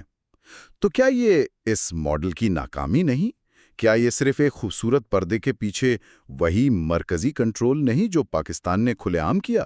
یہ ایک بہت اہم اور جائز سوال ہے، اور ذرائع اس بارے میں بالکل واضح ہیں کہ ہندوستان کا ماڈل بھی کامل نہیں ہے. اس نے اپنی غیر ہندو اکثریتی سرحدی ریاستوں میں بہت سختی سے کام لیا ہے. تو پھر فرق کیا ہے؟ بنیادی فرق یہ ہے کہ ہندوستان کے جمہوری ڈھانچے نے تمام خامیوں کے باوجود علاقائی جماعتوں کو ابھرنے اور بالآخر مرکز میں اقتدار میں حصہ دار بننے کا موقع فراہم کیا. خاص طور پر 1980 کی دہائی کے بعد جب کانگریس کا غلبہ ختم ہوا. جیسے ڈی ایم کے یا اکالی دل؟ بالکل. ان جماعتوں نے ایک سیفٹی ویلو کا کام کیا. پاکستان میں ایسا کوئی جمہوری سیفٹی ویلو موجود نہیں تھا جہاں بنگالی، سندھی یا بلوچ اپنی شکایتوں کا اظہار کر سکتے. تو اس ساری گفتگو کا خلاصہ کیا ہے؟ ایک متنوع کثیر النسل ملک کا استحکام صرف اس بات پر منحصر نہیں کہ وہ جمہوری ہے یا نہیں. نہیں، یہ اس وفاق کے ڈیزائن پر منحصر ہے. ڈیزائن پر؟ جی، ذرائع کا حتمی نتیجہ یہ ہے کہ اگر آپ زیادہ تعداد میں چھوٹی اور یکساں اکائیاں بناتے ہیں، جیسے ہندوستان کی لسانی ریاستیں، تو تنازعات مقامی سطح پر رہتے ہیں اور مرکز کے لیے خطرہ نہیں بنتے. اور اگر آپ کم تعداد میں بڑی اور طاقتور اکائیاں بناتے ہیں، جیسے پاکستان کا 2 قطبی ماڈل، تو ہر تنازع براہ راست مرکز کے لیے بقا کا مسئلہ بن جاتا ہے. اس کے ساتھ ساتھ زبان اور ثقافت جیسی شناختوں کو آئینی طور پر تسلیم کرنا اور فوج اور بیوروکریسی جیسے حقیقی طاقت کے اداروں میں سب کو نمائندگی دینا انتہائی اہم ہے. یہ واقعی ایک گہری اور فکر انگیز بحث ہے. تو جاتے جاتے ہمارے سامعین کے لیے ایک سوال چھوڑے جاتے ہیں. جی ضرور. ذرا یہ بھی اشارہ دیتے ہیں کہ بعض اوقات کسی ایک بہت بڑے اور غالب نسلی گروہ کو بھی متعدد انتظامی اکائیوں میں تقسیم کرنا استحکام کو بڑھا سکتا ہے. بالکل، کیونکہ یہ اس گروہ کے ایک متحدہ یک سنگی بلاک کے طور پر کام کرنے کے تصور کو توڑتا ہے. تو اس روشنی میں سوچیں، کیا مستقبل میں پاکستان میں پنجاب کی مزید انتظامی تقسیم یا ہندوستان میں اتر پردیش جیسی بڑی ریاستوں کی تقسیم، کیا یہ ان ممالک کے وفاقی ڈھانچے کو مزید مستحکم کرنے کی کیل ہو سکتی ہے؟ اس پر ضرور سوچیے گا. آج ہم ایک بڑے دلچسپ سوال کا گہرا جائزہ لے رہے ہیں. آخر ایسا کیوں ہوا کہ 2 ملک جن کا ورثہ اور تاریخ ایک جیسی تھیں، تقسیم کے بعد بالکل مختلف راستوں پر چل پڑے؟ ایک تو بڑی حد تک متحد رہا اور دوسرا صرف 24 سال میں ٹوٹ گیا. آج جو ماخذ ہمارے سامنے ہیں وہ یہ دلیل دیتے ہیں کہ اس سوال کا جواب ان دونوں ملکوں کے آئین اور وفاقی ڈھانچے کے بنیادی ڈیزائن میں چھپا ہوا ہے. تو آج ہماری کوشش ہے کہ ہم ان تاریخی فیصلوں کو سمجھیں جنہوں نے انڈیا اور پاکستان کی تقدیر لکھ دی۔ بالکل، اور یہ صرف کوئی پرانی تاریخی بحث نہیں ہے۔ ماخذ کا جو مرکزی نقطہ ہے وہ یہ ہے کہ کسی ملک میں مختلف قومیتوں اور زبانوں کے گروہوں کو ساتھ رکھنے یا الگ کرنے میں آئینی ڈھانچے کا کردار فیصلہ کن ہوتا ہے۔ ہم دیکھیں گے کہ صوبے کیسے بنائے گئے، مرکز اور صوبوں میں اختیارات کیسے بانٹے گئے، اور ان فیصلوں نے کیسے یا تو استحکام پیدا کیا یا پھر علیحدگی کے بیج بوئے۔ اور خاص طور پر ہم اختیارات میں شراکت داری کے ایک دلچسپ نظریے پر بات کریں گے جسے سیاسیات میں کنسوشیشنلزم کہتے ہیں۔ کانسیشنلزم، یہ تھوڑا سا تکنیکی لفظ لگ رہا ہے، آسان لفظوں میں اس کا کیا مطلب ہے؟ دیکھیں، آسان لفظوں میں اس کا مطلب ہے مل بانٹ کر حکومت کرنا۔ یہ ایک ایسا نظام ہے جس میں ہر گروہ کو یہ احساس ہو کہ اس کی بھی سنی جا رہی ہے، اسے حکومت میں نمائندگی اور کچھ اہم معاملات میں فیصلوں کو روکنے یعنی ویٹو کا حق بھی حاصل ہے۔ یہ نظریہ اس پوری کہانی کے آپ کہہ سکتے ہیں مرکز میں ہے۔ ٹھیک ہے، تو آئیے اس کہانی کو شروع کرتے ہیں۔ یہ صوبائی خود مختاری اور وفاق کا خیال یہ آیا کہاں سے؟ کیا یہ انگریزوں کی دین تھی؟ دلچسپ بات یہ ہے کہ ماخذ اس کی جڑیں مغل دور تک لے جاتا ہے۔ شہنشاہ اکبر نے اپنی سلطنت کو صوبوں میں تقسیم کیا تھا اور ہر صوبے پر ایک صوبے دار مقرر کیا تھا۔ اس کا بنیادی مقصد تو انتظامی امور کو بہتر بنانا اور ٹیکس اکٹھا کرنا تھا، لیکن اس نے ایک طرح سے علاقائی انتظامی اکائیوں کی بنیاد رکھ دی۔ انگریز جب آئے تو انہوں نے اسی ڈھانچے کو اپنایا اور اسی پر اپنی عمارت کھڑی کی۔ یعنی یہ کوئی نیا تصور نہیں تھا بلکہ ایک تسلسل تھا۔ جی، اور یہ تسلسل بہت اہم ہے۔ انگریزوں کے حکمت عملی بھی مغلوں جیسی ہی تھیں۔ صوبوں کو کچھ خود مختاری دے دو تاکہ وہ اپنے معاملات چلاتے رہیں، لیکن اصل طاقت یعنی فوج اور خزانہ وہ مرکز کے ہاتھ میں رہے۔ بالکل۔ ایسٹ انڈیا کمپنی نے تو بے ترتیب طریقے سے علاقے فتح کیے، جس سے مدراس، بمبئی اور کلکتہ جیسی بڑی بڑی پریزیڈنسیاں بن گئیں، جو اپنے آپ میں تقریباً الگ ملکوں کی طرح کام کرتی تھیں۔ اس پورے تاریخی پس منظر نے یہ تقریباً طے کر دیا تھا کہ تقسیم کے بعد جو بھی نئی ریاستیں بنیں گی انہیں وفاقی نظام ہی اپنانا پڑے گا۔ تو اگر دونوں فریقین یعنی کانگریس اور مسلم لیگ وفاقی نظام پر متفق تھے تو پھر اصل جھگڑا کس بات کا تھا؟ ظاہر ہے دونوں کے ذہن میں وفاق کا تصور بالکل الگ الگ ہوگا۔ بالکل، یہ ایسا ہی تھا جیسے دو لوگ گھر بنانے پر تو راضی ہوں، لیکن ایک چاہتا ہو کہ سارے فیصلے ایک ہی شخص کرے اور دوسرا کہے کہ بھئی ہر کمرے والے کا اپنا قانون ہوگا۔ کانگریس کے لیے وفاق کا مطلب تھا ایک مضبوط مرکز جو پورے ملک کو ایک لڑی میں پرو کر رکھے۔ ان کا سب سے بڑا ڈر تھا کہ ملک بکھر نہ جائے۔ لیکن ایک منٹ، یہاں ماخذ میں یہ بھی ذکر ہے کہ کانگریس نے خود اپنی پارٹی کمیٹیوں کو 1920 میں زبان کی بنیاد پر تقسیم کیا تھا۔ اگر وہ اپنی پارٹی کے لیے یہ کر سکتے تھے تو ملک کے لیے کیوں نہیں؟ یہ تو کھلا تضاد لگتا ہے۔ یہی تو اس بحث کا سب سے دلچسپ پہلو ہے۔ پارٹی کی سطح پر یہ عوام کو اپنے ساتھ جوڑنے کا ایک بہترین طریقہ تھا، لیکن قومی سطح پر نہرو اور پٹیل جیسے رہنماؤں کو ڈر تھا کہ زبان کی بنیاد پر بنے صوبے الگ ہونے کا مطالبہ نہ کر دیں۔ ان کے لیے قومی اتحاد ہر چیز سے پہلے تھا۔ اس کے برعکس مسلم لیگ وفاق کو بالکل الٹی نظر سے دیکھ رہی تھی۔ یعنی اقلیتوں کے تحفظ کے لیے، خاص طور پر مسلمانوں کے؟ صرف تحفظ نہیں بلکہ اختیارات کی ضمانت کے لیے۔ وہ ایک ایسا وفاق چاہتے تھے جہاں مرکز کے پاس صرف چند محکمے ہوں، جیسے دفاع، خارجہ امور اور مواصلات، اور باقی تمام اختیارات صوبوں کے پاس ہوں۔ اور یہاں وہ مل بانٹ کر حکومت کرنے والا نظریہ آتا ہے۔ جداگانہ انتخابات، یعنی مسلمان صرف مسلمان امیدواروں کو ووٹ دیں، اور ویٹو کا حق تاکہ اکثریتی برادری اقلیتوں پر کوئی قانون مسلط نہ کر سکے۔ اور ماخذ کے مطابق 1937 سے 1939 کا جو کانگریسی حکومتوں کا تجربہ تھا وہ اس سوچ کو پختہ کرنے میں ایک فیصلہ کن موڑ ثابت ہوا۔ جی ہاں، وہ 2 سال بہت اہم تھے۔ ماخذ کے مطابق حقیقت سے زیادہ اہم وہ تاثر تھا جو پیدا ہوا۔ مسلم لیگ نے یہ الزام لگایا کہ کانگریسی حکومتوں نے مسلم ثقافت کو نظر انداز کیا، اسکولوں میں وندے ماترم کو لازمی قرار دیا اور اردو کی جگہ ہندی کو فروغ دیا۔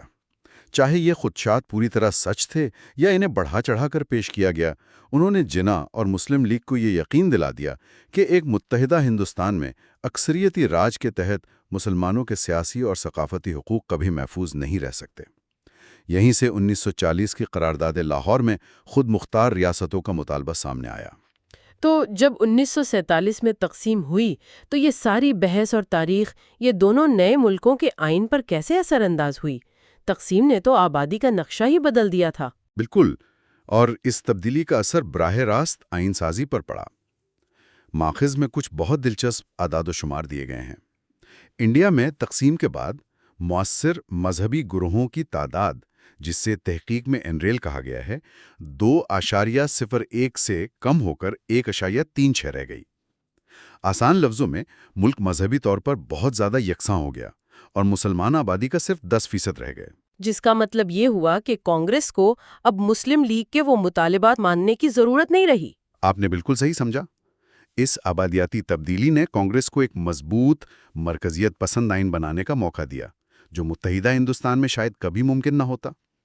مسلمانوں کے لیے جداگانہ انتخابات اور مخصوص نشستیں ختم کر دی گئیں۔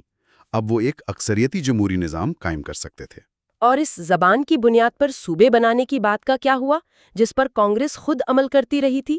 یہ ایک اور دلچسپ موڑ ہے۔ آزادی کے فوراً بعد نہرو اور دیگر رہنماؤں نے قومی اتحاد کے نام پر زبان کی بنیاد پر صوبے بنانے سے انکار کر دیا۔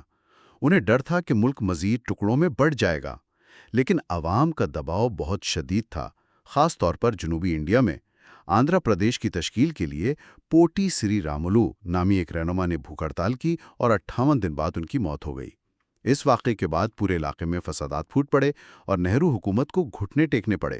انہیں اسٹیٹس ری آرگنائزیشن کمیشن یعنی SRC بنانا پڑا، جس نے بالآخر انڈیا کی ریاستوں کو لسانی بنیادوں پر تشکیل دیا۔ تو ایک طرف انڈیا مذہبی طور پر زیادہ یکساں ہوا، لیکن لسانی تنوع کو تسلیم کرنے پر مجبور ہوا۔ پاکستان میں کیا صورتحال تھی؟ پاکستان میں تصویر بالکل الٹ تھی۔ وہ مذہبی طور پر تو انتہائی یکساں ہو گیا، 86% آبادی مسلمان۔ اس لیے مذہب اندرونی سیاست کا بڑا مسئلہ نہیں رہا، لیکن وہاں مؤثر لسانی گروہوں کی تعداد، جسے لنگولنگ کہتے ہیں، وہ ایک بہت بڑا چیلنج بن کر ابھرے۔ بنگالی، پنجابی، سندھی، پختون، بلوچ، سب کی اپنی الگ شناخت تھی۔ اور ریاست نے اس چیلنج کا سامنا کیسے کیا؟ ریاست کی اشرافیہ، جس میں زیادہ تر مغربی پاکستان سے تعلق رکھنے والے تھے، انہوں نے اس تنوع کو تسلیم کرنے کے بجائے ایک زبردستی کی یکجہتی مسلط کرنے کی کوشش کی۔ اسلام اور اردو کو قومی شناخت کی بنیاد بنایا گیا اور باقی زبانوں اور ثقافتوں کو نظر انداز کیا گیا۔ اس کی سب سے بڑی اور یوں کہیں کہ تباہ کن مثال 1955 کا 1 یونٹ پلان تھا۔ یہ 1 یونٹ پلان کیا تھا اور اس نے حالات کو مزید کیسے بگاڑا؟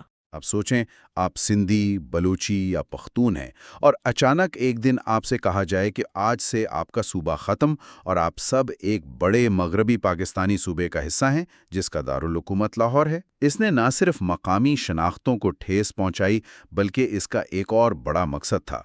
یہ مشرقی پاکستان یعنی بنگال کی آبادی کی اکثریت کو سیاسی طور پر بے اثر کرنے کی کوشش تھی۔ ملک کو 2 اکائیوں مشرقی اور مغربی پاکستان میں بانٹ دیا گیا تاکہ برابری کے نام پر بنگالیوں کی 56% اکثریت کو ختم کیا جا سکے۔ اس نے بنگالیوں میں بیگانگی کے احساس کو بہت زیادہ بڑھا دیا۔ تو اب ہم طویل مدتی نتائج کی طرف آتے ہیں۔ انڈیا تمام تر مسائل کے باوجود متحد رہا جبکہ پاکستان ٹوٹ گیا۔ ماخذ اس کی کیا وجوہات بتاتا ہے؟ ماخذ کا استدلال بہت واضح ہے۔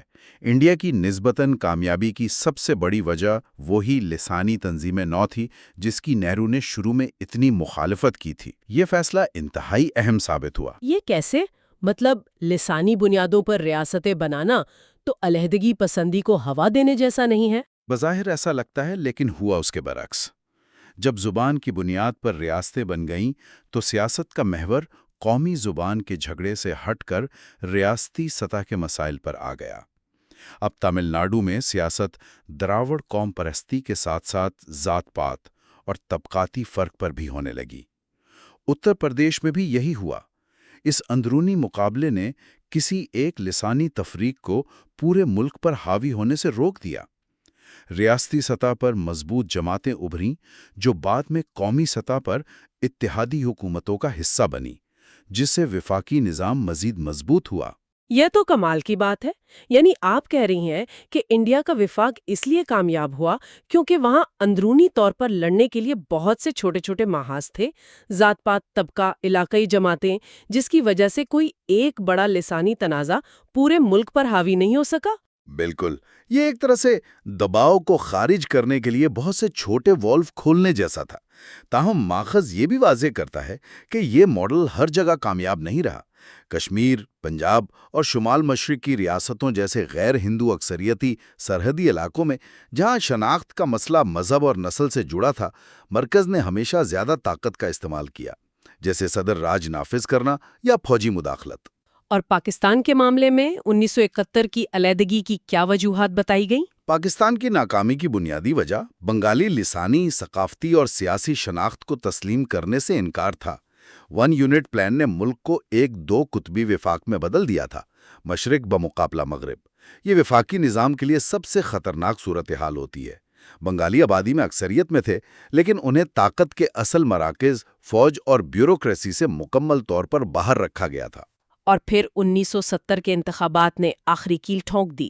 جی، جب عوامی لیگ نے واضح اکثریت حاصل کر لی تو مغربی پاکستان کی فوجی اور سیاسی اشرافیہ نے انہیں اقتدار منتقل کرنے سے انکار کر دیا۔ یہ اس بات کا کھلا اعلان تھا کہ جمہوری اصولوں پر بنگالی شناخت کو ترجیح نہیں دی جائے گی۔ ماخذ کا استدلال ہے کہ مشرقی پاکستان کی علیحدگی کی وجہ وہاں کے لوگوں کی لسانی یکجہتی نہیں تھی، بلکہ ان کے وسائل اور شناخت کے جائز مطالبات کو طاقت کے ذریعے دبانے کی کوشش تھی۔ تو اگر ہم اس ساری بحث کا خلاصہ کریں تو یہاں سے بڑے سبق کیا ملتے ہیں؟ ماخذ کچھ بہت اہم نتائج اخذ کرتا ہے۔ پہلا، وفاق میں اکائیوں کی تعداد بہت اہم ہے۔ 2 یا 3 اکائیوں پر مشتمل وفاق کے ناکام ہونے کا امکان بہت زیادہ ہوتا ہے، کیونکہ سیاست ہم بمقابلہ وہ کی شکل اختیار کر لیتی ہے۔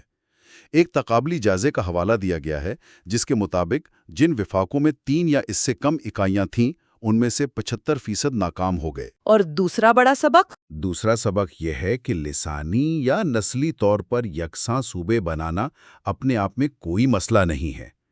اصل مسئلہ تب پیدا ہوتا ہے جب ان شناختوں کو تسلیم کرنے اور انہیں مرکز میں اختیارات میں حصہ دینے سے انکار کیا جاتا ہے۔ نمائندگی صرف صوبائی اسمبلیوں میں نہیں، بلکہ فوج، بیوروکریسی اور عدلیہ جیسے طاقتور مرکزی اداروں میں بھی ہونی چاہیے۔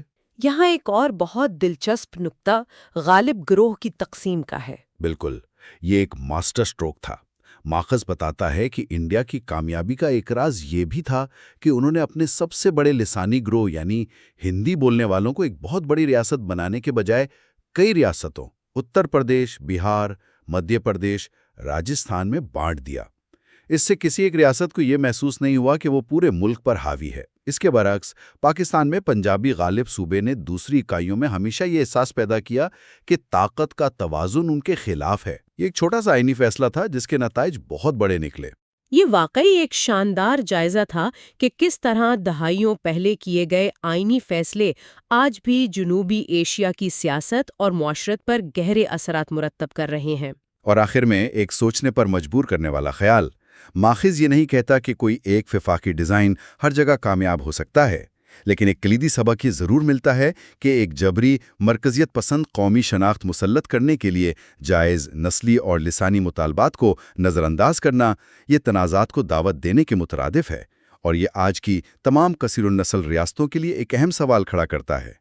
حقیقی استحکام اور اتحاد اختلافات کو دبانے میں ہے یا انہیں آئینی طور پر تسلیم کرنے اور انہیں پھلنے پھولنے کا موقع دینے میں؟ آج ہمارے سامنے بھارت میں وفاقی عدم استحکام نامی کتاب کے کچھ اہم حصے ہیں۔ یہ کتاب بھارت اور پاکستان 2 ایسے ممالک کا تقابلی جائزہ لیتی ہے جو ایک ہی تاریخ سے نکلے، لیکن وفاقی نظام کے راستے پر ان کی منزلیں بہت مختلف رہی ہیں۔ ہمارا مشن اس گتھی کو سلجھانا ہے کہ کیوں ایتھنک اور لسانی طور پر منقسم معاشروں میں وفاقی ڈھانچے کبھی تنازعات کو حل کر لیتے ہیں اور کبھی وہ خود تنازع کا سبب بن جاتے ہیں۔ بالکل، اور یہ کوئی سطحی جائزہ نہیں ہے، یہ تجزیہ گہرائی میں جا کر ادارہ جاتی ڈیزائن کو دیکھتا ہے۔ ادارہ جاتی ڈیزائن سے کیا مراد ہے؟ یعنی ملک کی اکائیاں مطلب صوبے کس بنیاد پر بنائے گئے اور اختیارات کی تقسیم کا فارمولا کیا تھا؟ ہم دیکھیں گے کہ تقسیم سے پہلے اور بعد میں لیے گئے چند بڑے فیصلوں نے کس طرح ان دونوں ممالک کی تقدیر پر وہ گہرے نقش چھوڑیں جو آج بھی نظر آتے ہیں۔ تو چلیں اس کتاب کے مرکزی خیال سے شروع کرتے ہیں۔ مصنف کا اصل نقطہ کیا ہے؟ وہ کہنا کیا چاہتے ہیں؟ تو کتاب کا جو مول خیال ہے وہ یہ ہے کہ اگر آپ کے ملک میں بہت سی قومیتیں ہیں تو وفاقی نظام کی کامیابی صرف نعروں سے نہیں ہوتی بلکہ اس کے ڈھانچے سے ہوتی ہے۔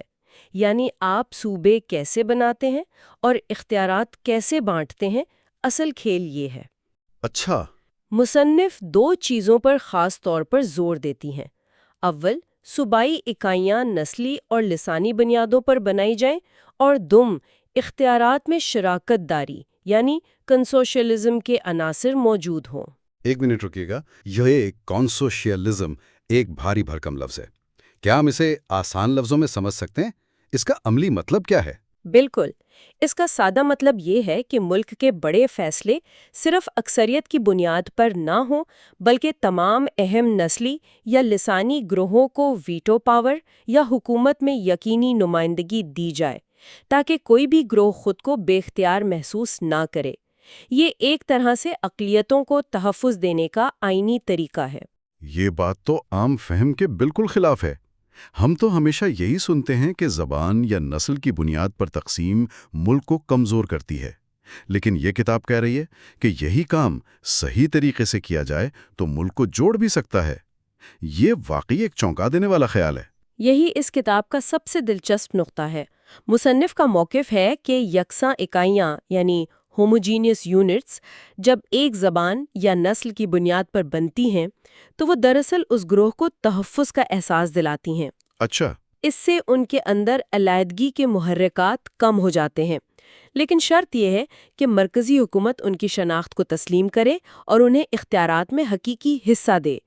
کتاب کے مطابق بھارت کی نسبتاً کامیابی اور پاکستان کا 1971 میں ٹوٹنا اسی نظریے کے دو بالکل مختلف عملی نمونے ہیں۔ یہ سمجھنے کے لیے ہمیں تاریخ میں تھوڑا پیچھے جانا ہوگا۔ تقسیم سے پہلے بر صغیر میں وفاقیت کا تصور آیا کہاں سے؟ یہ کوئی نیا خیال تو نہیں تھا؟ نہیں، بالکل نہیں۔ اس کی جڑیں بہت گہری ہیں۔ مغل دور سے لے کر برطانوی راج تک اتنے بڑے اور متنوع برصغیر پر حکومت کرنے کے لیے صوبائی خود مختاری ایک انتظامی ضرورت تھی۔ انتظامی ضرورت؟ جی، مغلوں نے صوبے داروں کے ذریعے ایک مرکزی نظام چلایا، لیکن صوبوں کو کافی حد تک اندرونی معاملات میں آزادی حاصل تھی۔ اسی طرح انگریزوں نے بھی صوبوں کو اختیارات دے کر مرکز پر اپنی گرفت مضبوط رکھی۔ دونوں ادوار میں یہ سمجھا گیا کہ اتنے بڑے علاقے کو مکمل مرکزیت کے ساتھ چلانا ممکن نہیں ہے۔ تو اس تاریخی پس منظر میں کانگریس اور مسلم لیگ کے وفاقیت کے بارے میں نظریات میں کیا بنیادی فرق تھا؟ دونوں جماعتیں وفاقیت تو چاہتی تھیں، لیکن ان کے مقاصد اور ڈیزائن بالکل مختلف تھے۔ جی، کانگریس ایک مضبوط مرکز والی وفاقیت کی حامی تھی۔ وہ چاہتے تھی کہ مرکز کے پاس زیادہ اختیارات ہوں تاکہ ملک متحد رہے، لیکن دلچسپ بات یہ ہے کہ اپنی تنظیمی طاقت بڑھانے کے لیے انہوں نے خود لسانی بنیادوں پر صوبائی کانگریس کمیٹیاں تشکیل دیں۔ اچھا، یہ تو ایک طرح کا تضاد لگتا ہے۔ یہ ایک عملی قدم تھا جس نے انہیں عوام تک پہنچنے میں بے پناہ مدد دی۔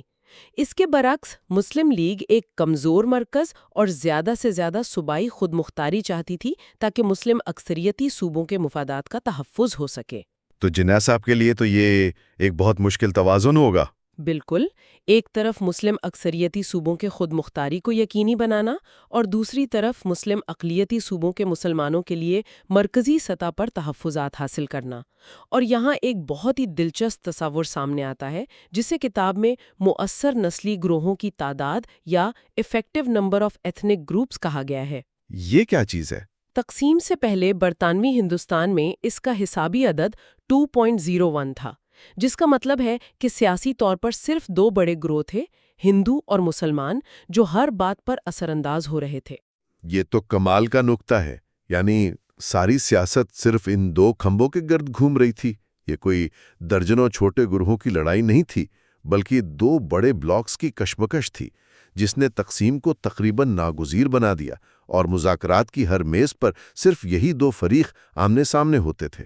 بالکل، اور پھر تقسیم نے اس پوری مساوات کو جڑ سے بدل دیا۔ تو تقسیم کے بعد بھارت کے وفاقی ڈھانچے پر اس عددی تبدیلی کا کیا فوری اثر ہوا؟ تقسیم کے بعد بھارت میں مسلمانوں کی آبادی کا تناسب نمایاں طور پر کم ہو گیا۔ مؤثر مذہبی گروہوں کی تعداد 2.01 سے کم ہو کر 1.36 رہ گئی۔ اچھا خاصا فرق ہے۔ جی بہت بڑا۔ اور اس بڑی تبدیلی کا فوری اثر یہ ہوا کہ کانگریس کو ایک زیادہ مرکزیت پسند اور اکثریتی آئین بنانے کا موقع مل گیا۔ مسلمانوں کے لیے مخصوص نشستیں جو پہلے ایک اہم کانسٹیٹیوشنل مطالبہ تھا، ختم کر دی گئیں۔ لیکن لسانی بنیادوں پر صوبوں کی تشکیل کا کیا ہوا؟ نہرو تو اس کے سخت مخالف تھے۔ انہیں تو ڈر تھا کہ اس سے ملک مزید ٹکڑوں میں بڑھ جائے گا۔ تو یہ صوبے بنے کیسے؟ حقائق کچھ اور تھے۔ آندھرا پردیش اور ممبئی جیسے ریاستوں میں زبان کی بنیاد پر الگ صوبے کے لیے شدید عوامی تحریکیں شروع ہو گئیں۔ تو عوامی دباؤ بہت زیادہ تھا۔ بہت زیادہ۔ حکومت پر اتنا دباؤ پڑا کہ انہیں 1953 میں اسٹیٹس ری آرگنائزیشن کمیشن یعنی SRC بنانا پڑا۔ اس کمیشن کا کام ہی یہ تھا کہ وہ پورے بھارت کی ریاستوں کی سرحدیں زبان کے بنیاد پر اثر نو ترتیب دے۔ تو جس فیصلے سے نہرو ڈر رہے تھے اس کا نتیجہ کیا نکلا؟ نتیجہ ان کے خدشات کے بالکل برعکس نکلا۔ یہ فیصلہ بھارت کے لیے انتہائی مستحکم ثابت ہوا۔ اس نے بہت ہوشیاری سے تنازعات کا رخ بدل دیا۔ اب لڑائی مرکز اور ریاست کے درمیان نہیں رہی، بلکہ ریاستوں کے اندرونی وسائل اور نمائندگی پر منتقل ہو گئی۔ اچھا، یعنی مسئلہ لوکلائزڈ ہو گیا۔ جی، اور اس سے علاقائی جماعتوں کو پھلنے پھولنے کا موقع ملا، اور آگے چل کر بھارت میں مخلوط حکومتوں کا ایک طویل دور شروع ہوا جس نے وفاقی نظام کو غیر متوقع طور پر مزید مضبوط کر دیا۔ تو بھارت نے عوامی دباؤ کے آگے جھک کر اور لسانی شناخت کو تسلیم کر کے ناداستہ طور پر اپنے وفاق کو مضبوط کر لیا۔ یہ بہت دلچسپ ہے۔ لیکن اسی سکے کا دوسرا رخ پاکستان ہے، جہاں کہانی بالکل الٹ سمت میں گئی۔ وہاں کیا فیصلے ہوئے؟ پاکستان ایک مسلم اکثریتی ریاست تو بن گیا، لیکن وہاں ایک بہت بڑی لسانی تقسیم موجود تھی جسے نظر انداز کر دیا گیا۔ بنگالی آبادی کا 50% سے زیادہ حصہ تھے، لیکن ریاستی اشرافیہ نے اسلام اور اردو کی بنیاد پر قومی یکجہتی کی پالیسی اپنائی۔ اور اس پالیسی کے نتائج کیا ہوئے؟ اس پالیسی نے بنگالیوں کو سیاسی، معاشی اور ثقافتی طور پر بیگانہ کرنا شروع کر دیا۔ 1955 کا 1 یونٹ پلان اسی غلط سمت میں ایک بہت بڑا اور تباہ کن قدم تھا۔ یعنی ایک ہی جھٹکے میں سندھی، بلوچ اور پختون شناخت کو ختم کر کے سب کو مغربی پاکستانی بنا دیا گیا، جبکہ دوسری طرف صرف ایک مشرقی پاکستانی اکائی تھی جو بنگالی تھی۔ یہ تو تصادم کو دعوت دینے کے مترادف تھا۔ بالکل، یہ ایک ایسا ادارہ جاتی ڈیزائن تھا جس نے مقابلے اور ناراضگی کو ہوا دی، بجائے اس کے کہ مختلف گروہوں کو ساتھ مل کر کام کرنے کی ترغیب دیتا۔ اس نے مغربی پاکستان کے تمام صوبوں کو ملا کر مشرقی اور مغربی پاکستان کے درمیان ایک دو قطبی وفاق بنا دیا، جس نے تناؤ کو کم کرنے کے بجائے اسے خطرناک حد تک بڑھا دیا۔ اب ہر مسئلہ مشرق بمقابلہ غرب بن گیا۔ تو آئیے اب اس تجزیے کا تنقیدی جائزہ لیتے ہیں۔ مصنف کے دلائل کی سب سے بڑی مضبوطی کیا ہے اور کہاں وہ کمزور نظر آتی ہیں؟ ظاہر ہے کوئی بھی تجزیہ ہر لحاظ سے مکمل نہیں ہوتا۔ کتاب کی سب سے بڑی خوبی اس کا ادارہ جاتی تجزیہ ہے۔ یہ بہت مضبوطی سے یہ ثابت کرتی ہے کہ صرف جمہوریت کا نعرہ لگانا کافی نہیں، بلکہ اداروں کا ڈیزائن یعنی ان کی ساخت کلیدی حیثیت رکھتی ہے۔ بھارت میں لسانی تنظیم نو کو استحکام کی ایک بڑی وجہ قرار دینا ایک بہت مضبوط نقطہ ہے، اور اس کی تائید بھارت کے پارٹی سسٹم کے ارتقاء سے بھی ہوتی ہے، جہاں علاقائی جماعتیں وقت کے ساتھ بہت مضبوط ہوئیں۔ اور وہ کون سے نکات ہیں جہاں مصنف کا تجزیہ تھوڑا کمزور پڑ جاتا ہے یا وقت کے ساتھ اس میں تبدیلی آئی ہے؟ مصنف کا تجزیہ ہے کہ بھارت کی غیر ہندو اکثریتی سرحدی ریاستوں جیسے کشمیر، پنجاب اور شمال مشرق میں مرکز کا سخت رویہ عدم استحکام کا باعث بنا۔ یہ تجزیہ بڑی حد تک درست ہے۔ صحیح۔ جیسا کہ وہاں صدارتی راج کے نفاذ اور فوجی مداخلت کے اعداد و شمار سے ظاہر ہوتا ہے۔ تاہم پاکستان کے معاملے میں صرف 1 یونٹ پلان کو عدم استحکام کا واحد ذمہ دار ٹھہرانا مسئلے کو سادہ بنا دیتا ہے۔ یعنی صرف صوبوں کی ساخت ہی نہیں بلکہ اقتدار میں حقیقی شرکت بھی اتنی ہی اہم ہے۔ ڈھانچہ اپنی جگہ، لیکن اصل طاقت کہاں ہے اور اسے کون استعمال کر رہا ہے، یہ زیادہ اہم ہے۔ بالکل، اصل اور بنیادی مسئلہ اختیارات کی عدم تقسیم اور بیوروکریسی اور فوج جیسے اہم ریاستی اداروں میں بنگالیوں کی تقریباً 0 نمائندگی تھی۔ یہ ایک کلاسک کنسوسیونل ناکامی تھی۔ مصنف نے اس پر زور دیا ہے، لیکن اس کی اہمیت 1 یونٹ پلان سے کہیں زیادہ تھی۔ تو پھر علیحدگی کی اصل وجہ کیا بنی؟ 1970 کے انتخابات کے نتائج کو تسلیم نہ کرنا اور اس کے بعد ہونے والا فوجی کریک ڈاؤن بنگلہ دیش کی علیحدگی کی اصل وجہ بنی، نہ کہ صرف صوبے کی یکساں لسانی ساخت۔ اگر بنگالیوں کو ان کا جمہوری مینڈیٹ دے دیا جاتا تو شاید آج جنوبی ایشیا کی تاریخ اور جغرافیہ دونوں بہت مختلف ہوتے۔ یہ واقعی ایک اہم نقطہ ہے۔ تو آج کے پالیسی ساز اس تجزیے سے کیا ٹھوس سبق سیکھ سکتے ہیں؟ اس کتاب کے عملی اسباق کیا ہیں؟ بہت کچھ سیکھا جا سکتا ہے۔ پہلا اور سب سے اہم سبق یہ ہے کہ کسی بھی وفاقی نظام میں اکائیوں کی تعداد بہت اہمیت رکھتی ہے۔ 2 یا 3 اکائیوں والے وفاق اکثر ناکام ہوتے ہیں، جیسا کہ 1971 سے پہلے کا پاکستان۔ کیوں؟ اس کی کیا وجہ ہے؟ ایسی صورتحال میں ہر مسئلہ ایک فریق کی جیت اور دوسرے کی ہار بن جاتا ہے۔ اس کے برعکس بھارت کی طرح زیادہ اکائیاں مفادات کا ایک وسیع جال بناتی ہیں جو مرکز پر کسی ایک اکائی کے دباؤ کو کم کرتا ہے اور مجموعی طور پر استحکام کو فروغ دیتا ہے۔ اور غالب نسلی گروہ کے بارے میں کیا سبق ہے؟ یہ بھی ایک اہم نقطہ لگتا ہے، خاص طور پر پاکستان کے تناظر میں۔ یہ دوسرا بڑا سبق ہے۔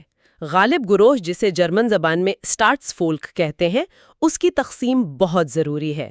بھارت میں ہندی بولنے والوں کو کئی ریاستوں میں تقسیم کیا گیا ہے، جیسے اتر پردیش، بہار، مدھیہ پردیش وغیرہ۔ اس سے کسی ایک ریاست کا پورے وفاق پر غلبہ قائم نہیں ہو پاتا۔ اچھا۔ اس کے برعکس پاکستان میں پنجابی آبادی ایک ہی صوبے میں مرکوز ہے، جو دیگر چھوٹے صوبوں میں وسائل کی تقسیم اور سیاسی نمائندگی کے حوالے سے غلبے کا تأثر پیدا کرتی ہے، چاہے یہ تأثر درست ہو یا غلط۔ یہ علاقائی سلامتی اور وسائل کی منصفانہ تقسیم کی حکمت عملیوں کے لیے ایک انتہائی اہم نقطہ ہے۔ یعنی یہ صرف سیاسیات کا معاملہ نہیں ہے؟ بالکل نہیں۔ یہ تجزیہ صرف سیاسیات تک محدود نہیں، یہ عالمی سطح پر قرضوں کی تنظیم نو اور توانائی کی منتقلی جیسے معاشی مسائل سے نمٹنے کے لیے بھی کارآمد ہے۔ یہ ہمیں سکھاتا ہے کہ آپ بڑی سے بڑی معاشی پالیسیوں کو مقامی، نسلی اور سیاسی حقائق سے الگ کر کے کامیابی سے نافذ نہیں کر سکتے۔ ادارہ جاتی ڈیزائن معاشی ترقی کے لیے بھی اتنا ہی اہم ہے جتنا سیاسی استحکام کے لیے۔ تو آخر میں اس کتاب کی عصری اہمیت کیا ہے؟ اسے آج کیوں پڑھا جانا چاہیے؟ اس لیے کہ یہ کتاب اس عام اور خطرناک خیال کو چیلنج کرتی ہے کہ نسلی اور لسانی تنوع لازمی طور پر عدم استحکام یا کمزوری کا باعث بنتا ہے۔ یہ ہمیں سکھاتی ہے کہ دانشمندانہ ادارے جاتی ڈیزائن اور اختیارات میں حقیقی شراکت داری کے ذریعے انتہائی منقسم معاشروں میں بھی امن اور استحکام قائم کیا جا سکتا ہے۔ یہ صرف جنوبی ایشیا کے لیے نہیں بلکہ دنیا بھر کے کثیر النسل ممالک کے لیے ایک لازمی سبق ہے۔ یہ صرف ایک تاریخی تجزیہ نہیں بلکہ مستقبل کے لیے ایک عملی رہنما ہے۔ اور یہ ہمیں آج کے دور کے لیے ایک بڑے سوال پر چھوڑ جاتا ہے۔ کتاب کا سارا زور دانشمندانہ ادارہ جاتی ڈیزائن اور اختیارات کی تقسیم پر ہے، لیکن آج جب ٹیکنالوجی اور سیاست کی مرکزیت پسند قوتیں دنیا بھر میں اس احتیاط سے بنائے گئے وفاقی توازن کو کمزور کر رہی ہیں، تو اس کے کیا نتائج ہو سکتے ہیں؟ یہ ایک ایسا سوال ہے جس پر سوچتے رہنا چاہیے۔ اگر آپ کو ان علمی سفروں میں کوئی قدر نظر آتی ہے تو برائے کرم لائک کریں، اس ویڈیو کو شیئر کریں اور آئیے مل کر اپنے ماضی کی خاموش سچائیوں کو کھوجتے رہیں۔ آج ہم ایک ایسے سوال کی گہرائی میں اتر رہے ہیں جو شاید برصغیر کی تاریخ کا سب سے بڑا معمہ ہے۔ ایک ہی نوع آبادیاتی ورثہ، تقریباً ایک جیسی شروعات، لیکن انجام اتنا مختلف کیوں؟ بالکل۔ یعنی ہندوستان میں وفاقی نظام تمام تر مشکلات کے باوجود وہ ملک کو جوڑے رکھنے میں کامیاب رہا، جبکہ پاکستان میں وہی نظام ٹوٹ پھوٹ کا شکار ہوا، یہاں تک کہ ملک ہی 2 لخت ہو گیا۔ جی۔ اور آج ہمارے سامنے جو تحقیق ہے وہ اسی گتھی کو سلجھانے کی کوشش کرتی ہے۔ اور یہ صرف ایک تاریخی سوال نہیں ہے نا، یہ اداروں کے ڈیزائن کا سوال ہے۔ بالکل، یہ صرف ایک خشک آئینی لفظ نہیں ہے، وفاقیت، تنوع کو سنبھالنے کا ایک آلہ ہے۔ یہ ملکوں کو جوڑ بھی سکتا ہے اور جیسا کہ ہم دیکھیں گے توڑ بھی سکتا ہے۔ تو آئیے اس کہانی کو بالکل شروع سے شروع کرتے ہیں۔ برِ صغیر میں یہ صوبائی خود مختاری یا وفاقیت کا خیال آیا کہاں سے؟ یہ ایک بہت اچھا سوال ہے۔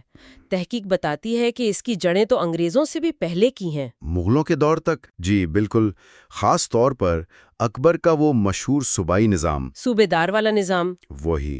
وہ دراصل ایک بہت بڑی اور متنوع سلطنت کو چلانے کا ایک انتظامی حل تھا۔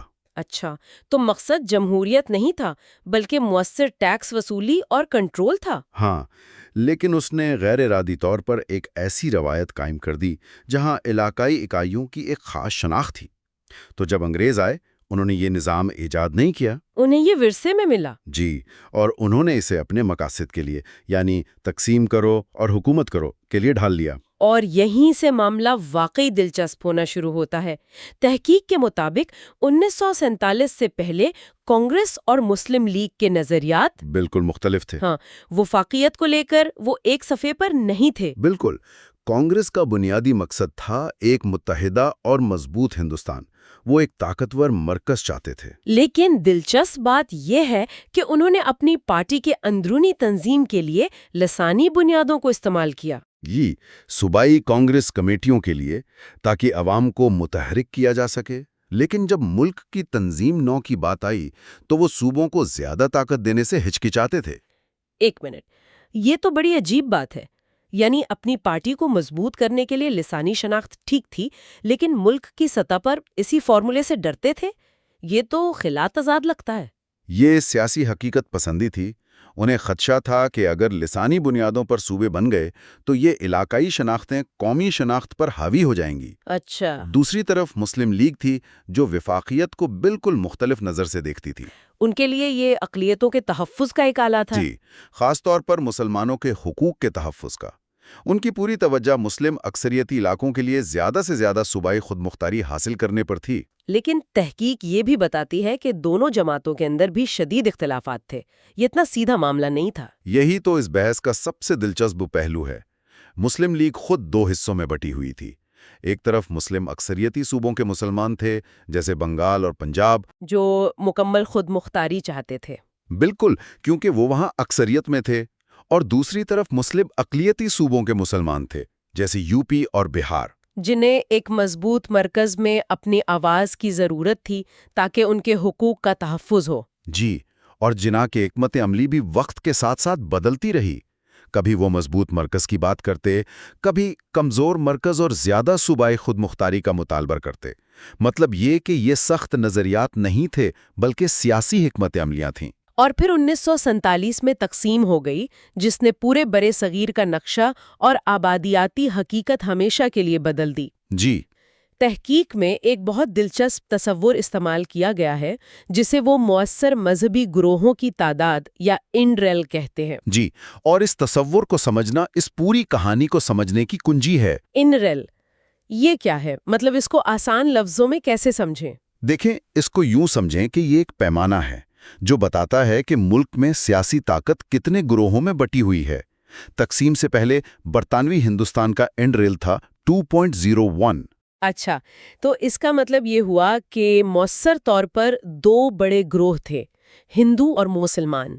ہاں، اور دونوں کا سیاسی وزن تھا۔ وہ ایک دوسرے سے سودے بازی کر سکتے تھے۔ ایک پاور بیلنس تھا۔ ٹھیک ہے، اب تقسیم کے بعد کیا ہوا؟ ہندوستان کا اینریل گر کر 1.36 رہ گیا۔ بالکل درست۔ اس کا فوری نتیجہ یہ نکلا کہ مسلمانوں کی سودے بازی کی طاقت ڈرامائی طور پر کم ہو گئی۔ اور کانگریس، جو اب غالب اکثریت میں تھی، اس نے ایک بہت زیادہ مرکزیت پسند آئین بنایا۔ جی، مسلمانوں کے لیے مخصوص نشستیں ختم کر دیں اور لسانی بنیادوں پر ریاستوں کی تنظیم نو کی بھی شدید مخالفت کی۔ یہ تو ہوئی ہندوستان کی کہانی، لیکن سرحد کے دوسری طرف پاکستان میں تو صورتحال بالکل الٹ ہو گئی ہوگی۔ جی ہاں، پاکستان کا NREL 1.33 ہو گیا، مطلب ملک میں ایک مذہبی گروہ یعنی مسلمانوں کا مکمل غلبہ تھا۔ لیکن یہاں کہانی میں ایک نیا اور فیصلہ کن موڑ آیا۔ وہ کیا؟ پاکستان میں بنیادی تفریق مذہب سے زبان کی طرف منتقل ہو گئی۔ اوہ! تحقیق ایک اور پیمانہ استعمال کرتی ہے، مؤثر لسانی گروہوں کی تعداد یا ایتھنولنگ۔ پاکستان کے لیے یہ عدد بہت زیادہ تھا، 2.62۔ واہ! تو اس کا مطلب یہ ہے کہ کاغذ پر تو دونوں ملکوں میں ایک ہی مذہبی گروہ کا غلبہ نظر آ رہا تھا، لیکن اصل کہانی زبان کی تھی۔ بالکل، پاکستان نے جس مسئلے یعنی مذہبی تفریق کو حل کرنے کا دعویٰ کیا تھا وہ تو ختم ہو گیا، لیکن ایک نیا اور شاید اس سے بھی بڑا مسئلہ یعنی لسانی تفریق سامنے آ کھڑا ہوا۔ یہ تو پورا کھیل ہی بدل دیتا ہے۔ یہی وہ نقطہ ہے جہاں سے دونوں ممالک کے راستے ہمیشہ کے لیے جدا ہو جاتے ہیں۔ اب سوال یہ تھا کہ یہ نئی ریاستیں اس شدید لسانی تنوع کو کیسے سنبھالتی ہے؟ ہندوستان کی قیادت، خاص طور پر نہرو، تو ابتدائی طور پر اس کے سخت خلاف تھے۔ بہت خلاف تھے، انہیں ڈر تھا کہ اس سے ملک مزید ٹوٹ جائے گا، لیکن عوام کا دباؤ بہت شدید تھا، خاص طور پر تیلگو بولنے والوں کی طرف سے آندھرا پردیش کی تشکیل کا مطالبہ۔ اور اس دباؤ کے آگے حکومت کو جھکنا پڑا۔ جی، اور پھر ریاستوں کی تنظیم نو کا کمیشن بنایا گیا جس نے پورے ہندوستان کا نقشہ زبان کی بنیاد پر ازر نو ترتیب دیا۔ تحقیق کہتی ہے کہ یہ فیصلہ ہندوستان کے استحکام کے لیے انتہائی اہم ثابت ہوا۔ جی، اس نے کیا یہ کہ ایک بڑے قومی لسانی تنازع کو کئی چھوٹے ریاستی سطح کے تنازعات میں تقسیم کر دیا۔ اب تامل، تیلگو، مراٹھی سب اپنی اپنی ریاستوں میں اکثریت میں تھے اور ان کے اندرونی جھگڑے ذات پات اور طبقے جیسے مسائل پر ہونے لگے، نہ کہ مرکز کے خلاف زبان کی جنگ پر۔ بالکل، جبکہ پاکستان نے اس کے بالکل برعکس راستہ اختیار کیا۔ انہوں نے مسلم اتحاد کے نام پر ایک انضمامی حکمت عملی اپنائی۔ جی، انہوں نے یہ فرض کر لیا کہ چونکہ سب مسلمان ہیں اس لیے باقی تمام شناختیں، خاص طور پر لسانی شناخت، غیر اہم ہیں، اور اردو کو قومی زبان کے طور پر نافذ کرنے کی کوشش کی گئی، جس نے آبادی کی اکثریت ہی اس سے یعنی بنگالی بولنے والوں میں شدید رد عمل پیدا کیا اور بنگالی زبان کی تحریک شروع ہو گئی۔ اور پھر 1955 میں وہ 1 یونٹ پلان آیا۔ یہ سننے میں تو ایک انتظامی اصلاح لگتی ہے، لیکن اس کے اثرات تو بہت گہرے تھے۔ یہ ایک بہت بڑا اور متنازع قدم تھا۔ اس کا مطلب یہ تھا کہ مغربی پاکستان کے تمام صوبے، پنجاب، سندھ، بلوچستان، سرحد، جن سب کی اپنی الگ تاریخی اور لسانی شناخت تھی، ان سب کو ملا کر مغربی پاکستان کا ایک صوبہ بنا دیا گیا۔ سرکاری طور پر تو کہا گیا کہ یہ انتظامی سہولت کے لیے ہے، لیکن بنگالیوں نے اسے اپنی آبادی کے اثر کو کم کرنے کی ایک چال کے طور پر دیکھا۔ جی، اور پنجابی اسٹیبلشمنٹ کے غلبے کو مزید مضبوط کرنے کی کوشش۔ اس نے لسانی تنوع کو ختم نہیں کیا، بلکہ اسے زبردستی ایک مرکزی ڈھانچے کے تحت دبا دیا، جس سے ناراضگی اور بیگانگی میں مزید اضافہ ہوا۔ تو اب ہم دیکھتے ہیں کہ یہ دونوں مختلف ڈیزائن عملی طور پر کیسے ثابت ہوئے۔ ہندوستان میں لسانی تنظیم نو کی وجہ سے علاقائی سیاسی جماعتوں کا ایک سیلاب آ گیا۔ بظاہر یہ ایک بے ترتیب اور کمزور نظام لگتا تھا، لیکن تحقیق یہ دلیل دیتی ہے کہ اس نے حقیقت میں وفاق کو مضبوط کیا۔ کیسے؟ اس طرح کہ یہ علاقائی جماعتیں اور ان کے رہنما مخلوط حکومتوں کے ذریعے مرکزی حکومت کا حصہ بننے لگے۔ اس سے انہیں یہ احساس ہوا کہ وہ نظام کا حصہ ہیں، نظام کے خلاف نہیں۔ لیکن اس کا یہ مطلب نہیں کہ سب کچھ ٹھیک تھا۔ تنازعات تو ہوئے۔ بہت ہوئے، خاص طور پر ان ریاستوں میں جہاں مذہبی اور لسانی شناختیں ایک دوسرے سے ملتی تھیں، جیسے پنجاب، کشمیر اور شمال مشرقی علاقہ۔ اور مرکز نے ان سے نمٹنے کے لیے اکثر سخت طریقے اپنائے، جیسے صدر راج نافذ کرنا یا فوج کا استعمال۔ لیکن کیا یہ وفاقیت کے اصول کے سراسر خلاف نہیں؟ اگر مرکز جب چاہے ایک منتخب صوبائی حکومت کو برطرف کر سکتا ہے، تو پھر صوبائی خود مختاری کا کیا مطلب رہ جاتا ہے؟ یہ ایک بہت اہم سوال ہے اور ہندوستان کے وفاقی نظام پر ایک بڑا تنقیدی نقطہ ہے۔ تحقیق اعداد و شمار بتاتے ہیں کہ صدر راج کا استعمال صرف غیر ہندو اکثریتی ریاستوں تک محدود نہیں تھا۔ لیکن یہ بھی سچ ہے کہ سرحدی علاقوں میں فوجی مداخلتیں غیر متناسب طور پر زیادہ تھیں۔ یہ مرکز کے سیکیورٹی خدشات کی نشاندہی کرتا ہے، جو اکثر وفاقی اصولوں پر غالب آ جاتے تھے۔ تو پھر بھی نظام چلتا رہا؟ ہاں، کیونکہ تمام خامیوں کے باوجود جمہوری اور وفاقی ڈھانچے نے مذاکرات، احتجاج اور مفاہمت کے راستے کھلے رکھے۔ نظام میں اتنی لچک تھی کہ وہ ان جھٹکوں کو برداشت کر گیا۔ اور پاکستان کی کہانی وہ تو بالکل مختلف سمت میں چلی گئی۔ پاکستان میں بنگالیوں کی لسانی اور معاشی شکایات کو مسلسل نظر انداز کیا گیا۔ طاقت مغربی پاکستان میں خاص طور پر فوج اور بیوروکریسی میں مرکوز ہو گئی۔ ایک وہ اور ہم کی صورتحال پیدا ہو گئی۔ جی، اور وفاقی ڈھانچہ جو مؤثر طور پر صرف 2 اکائیوں مشرقی اور مغربی پاکستان پر مشتمل تھا، اس نے تنازع کو کم کرنے کے بجائے ایک ہی لکیر پر مرکوز کر دیا: بنگالی مقابلہ پنجابی۔ تحقیق یہ بھی کہتی ہے کہ 1971 میں بنگلہ دیش کی علیحدگی ناگزیر نہیں تھی۔ بالکل، یہ ایک اہم نقطہ ہے۔ یہ علیحدگی کئی دہائیوں کی شکایت کا نتیجہ تو تھی، لیکن اس کا فوری سبب سیاسی تھا۔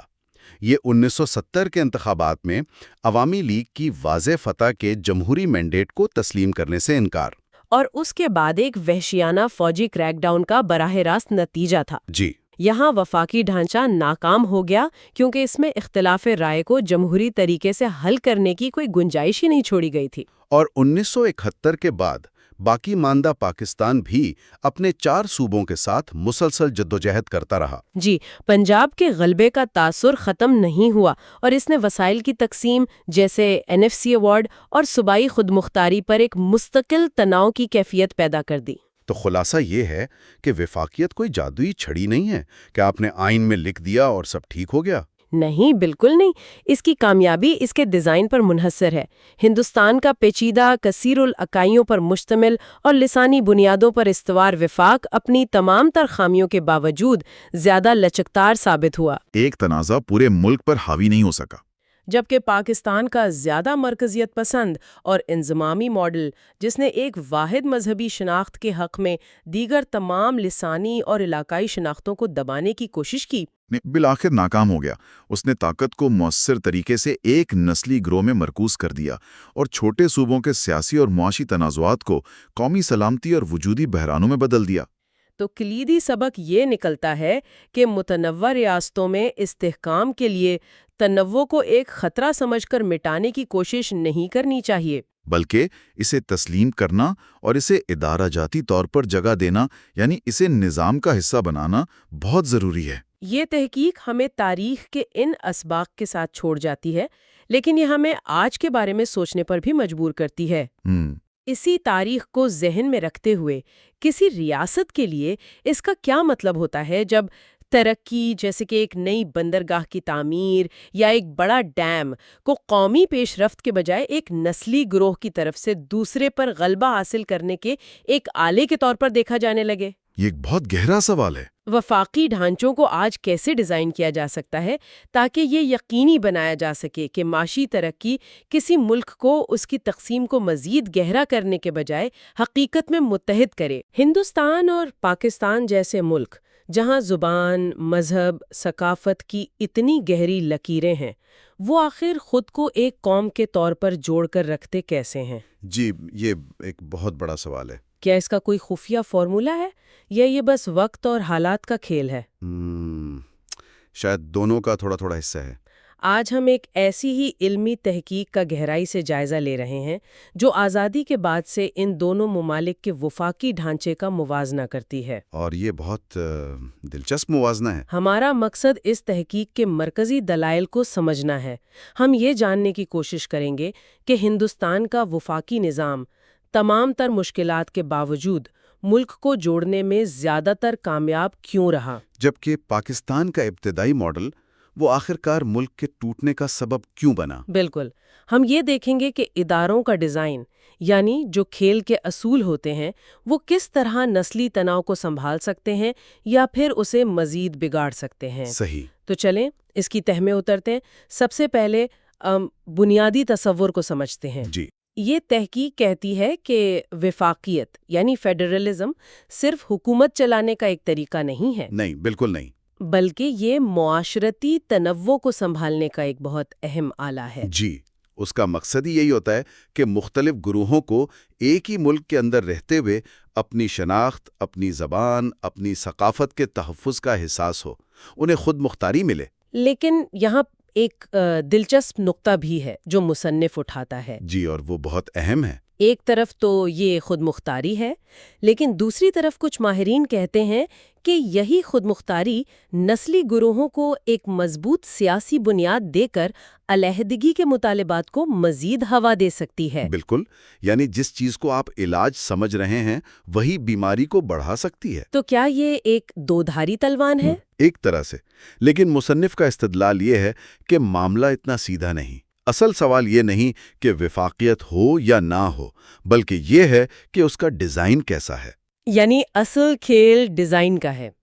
تحقیق میں کچھ کلیدی ڈیزائن عناصر کا ذکر بھی ہے، جیسے مرکز کے پاس کتنی طاقت ہے، صوبوں کی تعداد، اور ایک بہت اہم تصور جسے کنسوشیشنلزم کہا جاتا ہے۔ کنسوشیلزم، جی اس کا سادہ مطلب اختیارات میں شراکت داری ہی ہے نا؟ بالکل، یہ صرف کاغذ پر اختیارات کی تقسیم نہیں، بلکہ یہ ایک طرح کا سیاسی معاہدہ ہے۔ اچھا، یوں سمجھیں کہ جیسے لبنان یا بیلجیم میں ہوتا ہے، جہاں یہ طے کر لیا جاتا ہے کہ صدر ایک گروہ سے ہوگا تو وزیر اعظم دوسرے گروہ سے، صحیح۔ اور اہم ترین فیصلوں پر ہر بڑے گروہ کو ویٹو کا حق حاصل ہوگا تاکہ کوئی بھی خود کو اقتدار سے مکمل طور پر باہر محسوس نہ کرے۔ یہ اکثریت کی حکومت کے اصول کو محدود کرتا ہے تاکہ اقلیتوں کو تحفظ کا احساس ہو۔ یہ پس منظر سمجھنا ضروری تھا۔ اب تحقیق ہمیں لے جاتی ہے 1947 سے پہلے کے دور میں۔ جی، تقسیم سے پہلے یہاں کانگریس اور مسلم لیگ کے وفاقیت کے بارے میں نظریات بالکل مختلف تھے۔ تحقیق کے مطابق کانگریس اپنے تمام اندرونی اختلافات کے باوجود ایک مضبوط مرکزی حکومت چاہتی تھی۔ جی، ان کا ویژن ایک اکثریت پسند وفاق کا تھا، جہاں فیصلے قومی اکثریت کی بنیاد پر ہوں۔ اور مسلم لیگ، ان کی پوزیشن تو زیادہ پیچیدہ لگتی ہے۔ ہاں، بہت زیادہ۔ دیکھیں، وہ دو طرح کے مسلمانوں کی نمائندگی کی کوشش کر رہے تھے۔ ایک وہ جو مسلم اکثریتی صوبے جیسے پنجاب اور بنگال میں تھے، جو زیادہ صوبائی خود مختاری چاہتے ہوں گے، بالکل، اور دوسرے وہ تھے جو یو پی اور بہار جیسے مسلم اقلیتی صوبوں میں تھے، جنہیں اپنے تحفظ کے لیے مرکز میں ضمانتوں کی ضرورت تھی۔ تو یہ تو دو بالکل متضاد ضرورتیں ہیں، انہیں ملایا کیسے؟ اسی تضاد کی وجہ سے انہوں نے اختیارات میں شراکت داری یعنی کنسوسیشنل ماڈل پر زور دیا۔ وہ جداگانہ انتخابات اور مرکز میں مسلمانوں کے لیے ویٹو پاور جیسی ضمانتیں چاہتے تھے۔ اچھا، تحقیق میں جناح کی حکمت عملی کے ارتقاء کا بھی ذکر ہے۔ نہرو رپورٹ سے پہلے تک ان کی توجہ مرکز میں آئینی تحفظات پر تھی، لیکن جب وہ مسترد ہوئے تو ان کا جھکاؤ صوبائی خود مختاری کی طرف ہو گیا۔ یعنی جہاں ہم اکثریت میں ہیں وہاں ہمیں حکومت کرنے دو۔ جی، بالکل یہی سوچ تھی۔ لیکن یہ تو نظریاتی باتیں تھیں۔ زمین پر دونوں جماعتوں نے صوبوں کی تشکیل کو بھی ایک ہتھیار کے طور پر استعمال کیا ہے نا؟ جی، یہ بہت دلچسپ ہے۔ تحقیق بتاتی ہے کہ کانگریس اس کھیل میں بہت آگے تھی۔ انہوں نے عوام کو متحرک کرنے کے لیے 1920 میں ہی اپنی پارٹی کی اندرونی ساخت کو لسانی بنیادوں پر بنا لیا تھا۔ اچھا، جیسے گجراتی کانگریس، تمل کانگریس، اس طرح۔ بالکل، انہوں نے زبان کی طاقت کو بہت پہلے پہچان لیا تھا۔ اس کے برعکس مسلم لیگ کی پوری توجہ مسلم اتحاد پر تھی، جس کی وجہ سے وہ بنگالی، سندھی یا پنجابی جیسی لسانی شناختوں کو شاید اتنی اہمیت نہیں دیتے تھے۔ جی، وہ انہیں ثانوی حیثیت دیتے تھے، اور یہ فرق آگے چل کر بہت اہم ثابت ہوا۔ اور پھر 1947 میں تقسیم ہو گئی، جس نے سارا منظرنامہ ہی بدل دیا۔ تحقیق اس تبدیلی کو ناپنے کے لیے ایک بہت دلچسپ پیمانہ استعمال کرتی ہے۔ جی، وہ اینت کا تصور۔ انیت یعنی نسلی گروہوں کی مؤثر تعداد۔ یہ کیا چیز ہے؟ اسے یوں سمجھیں کہ یہ کسی معاشرے میں تنوع کی سیاسی آواز یا سیاسی وزن کو ناپتا ہے۔ ہندوستان میں تقسیم سے پہلے مذہبی گروہوں کی یہ تعداد 2.01 تھی۔ ٹھیک ہے۔ تقسیم کے بعد جب پاکستان بن گیا تو ہندوستان میں یہ تعداد کم ہو کر 1.36 رہ گئی۔ اس کا مطلب صرف یہ تو نہیں کہ اقلیت چھوٹی ہو گئی؟ نہیں، اس کا سیاسی مطلب بہت گہرا تھا۔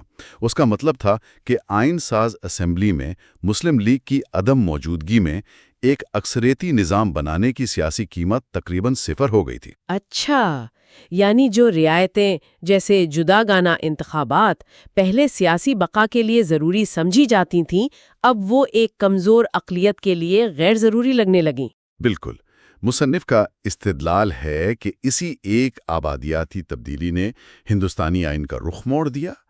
کانگریس نے مسلمانوں کے لیے مخصوص نشستیں ختم کر دیں اور نہرو نے شروع میں زبان کی بنیاد پر ریاستوں کی تنظیم نو کی بھی شدید مخالفت کی۔ کیوں؟ انہیں کیا خدشہ تھا؟ انہیں ڈر تھا کہ اس سے ہندوستان مزید ٹکڑوں میں بٹ جائے گا اور مرکز کمزور ہو جائے گا۔ اور پاکستان میں کیا تصویر ابھرتی ہے؟ وہاں تو صورتحال اس کے بالکل برعکس رہی ہوگی۔ جی، وہاں کہانی بالکل الٹ تھی۔ پاکستان میں مذہبی گروہوں کی مؤثر تعداد تو تقریباً ایک ہو گئی، یعنی بھاری مسلم اکثریت۔ تو مذہبی تقسیم کا مسئلہ بظاہر ختم ہو گیا؟ جی، لیکن ایک نیا اور شاید اس سے بھی بڑا تنازع ابھر کر سامنے آیا، زبان کا۔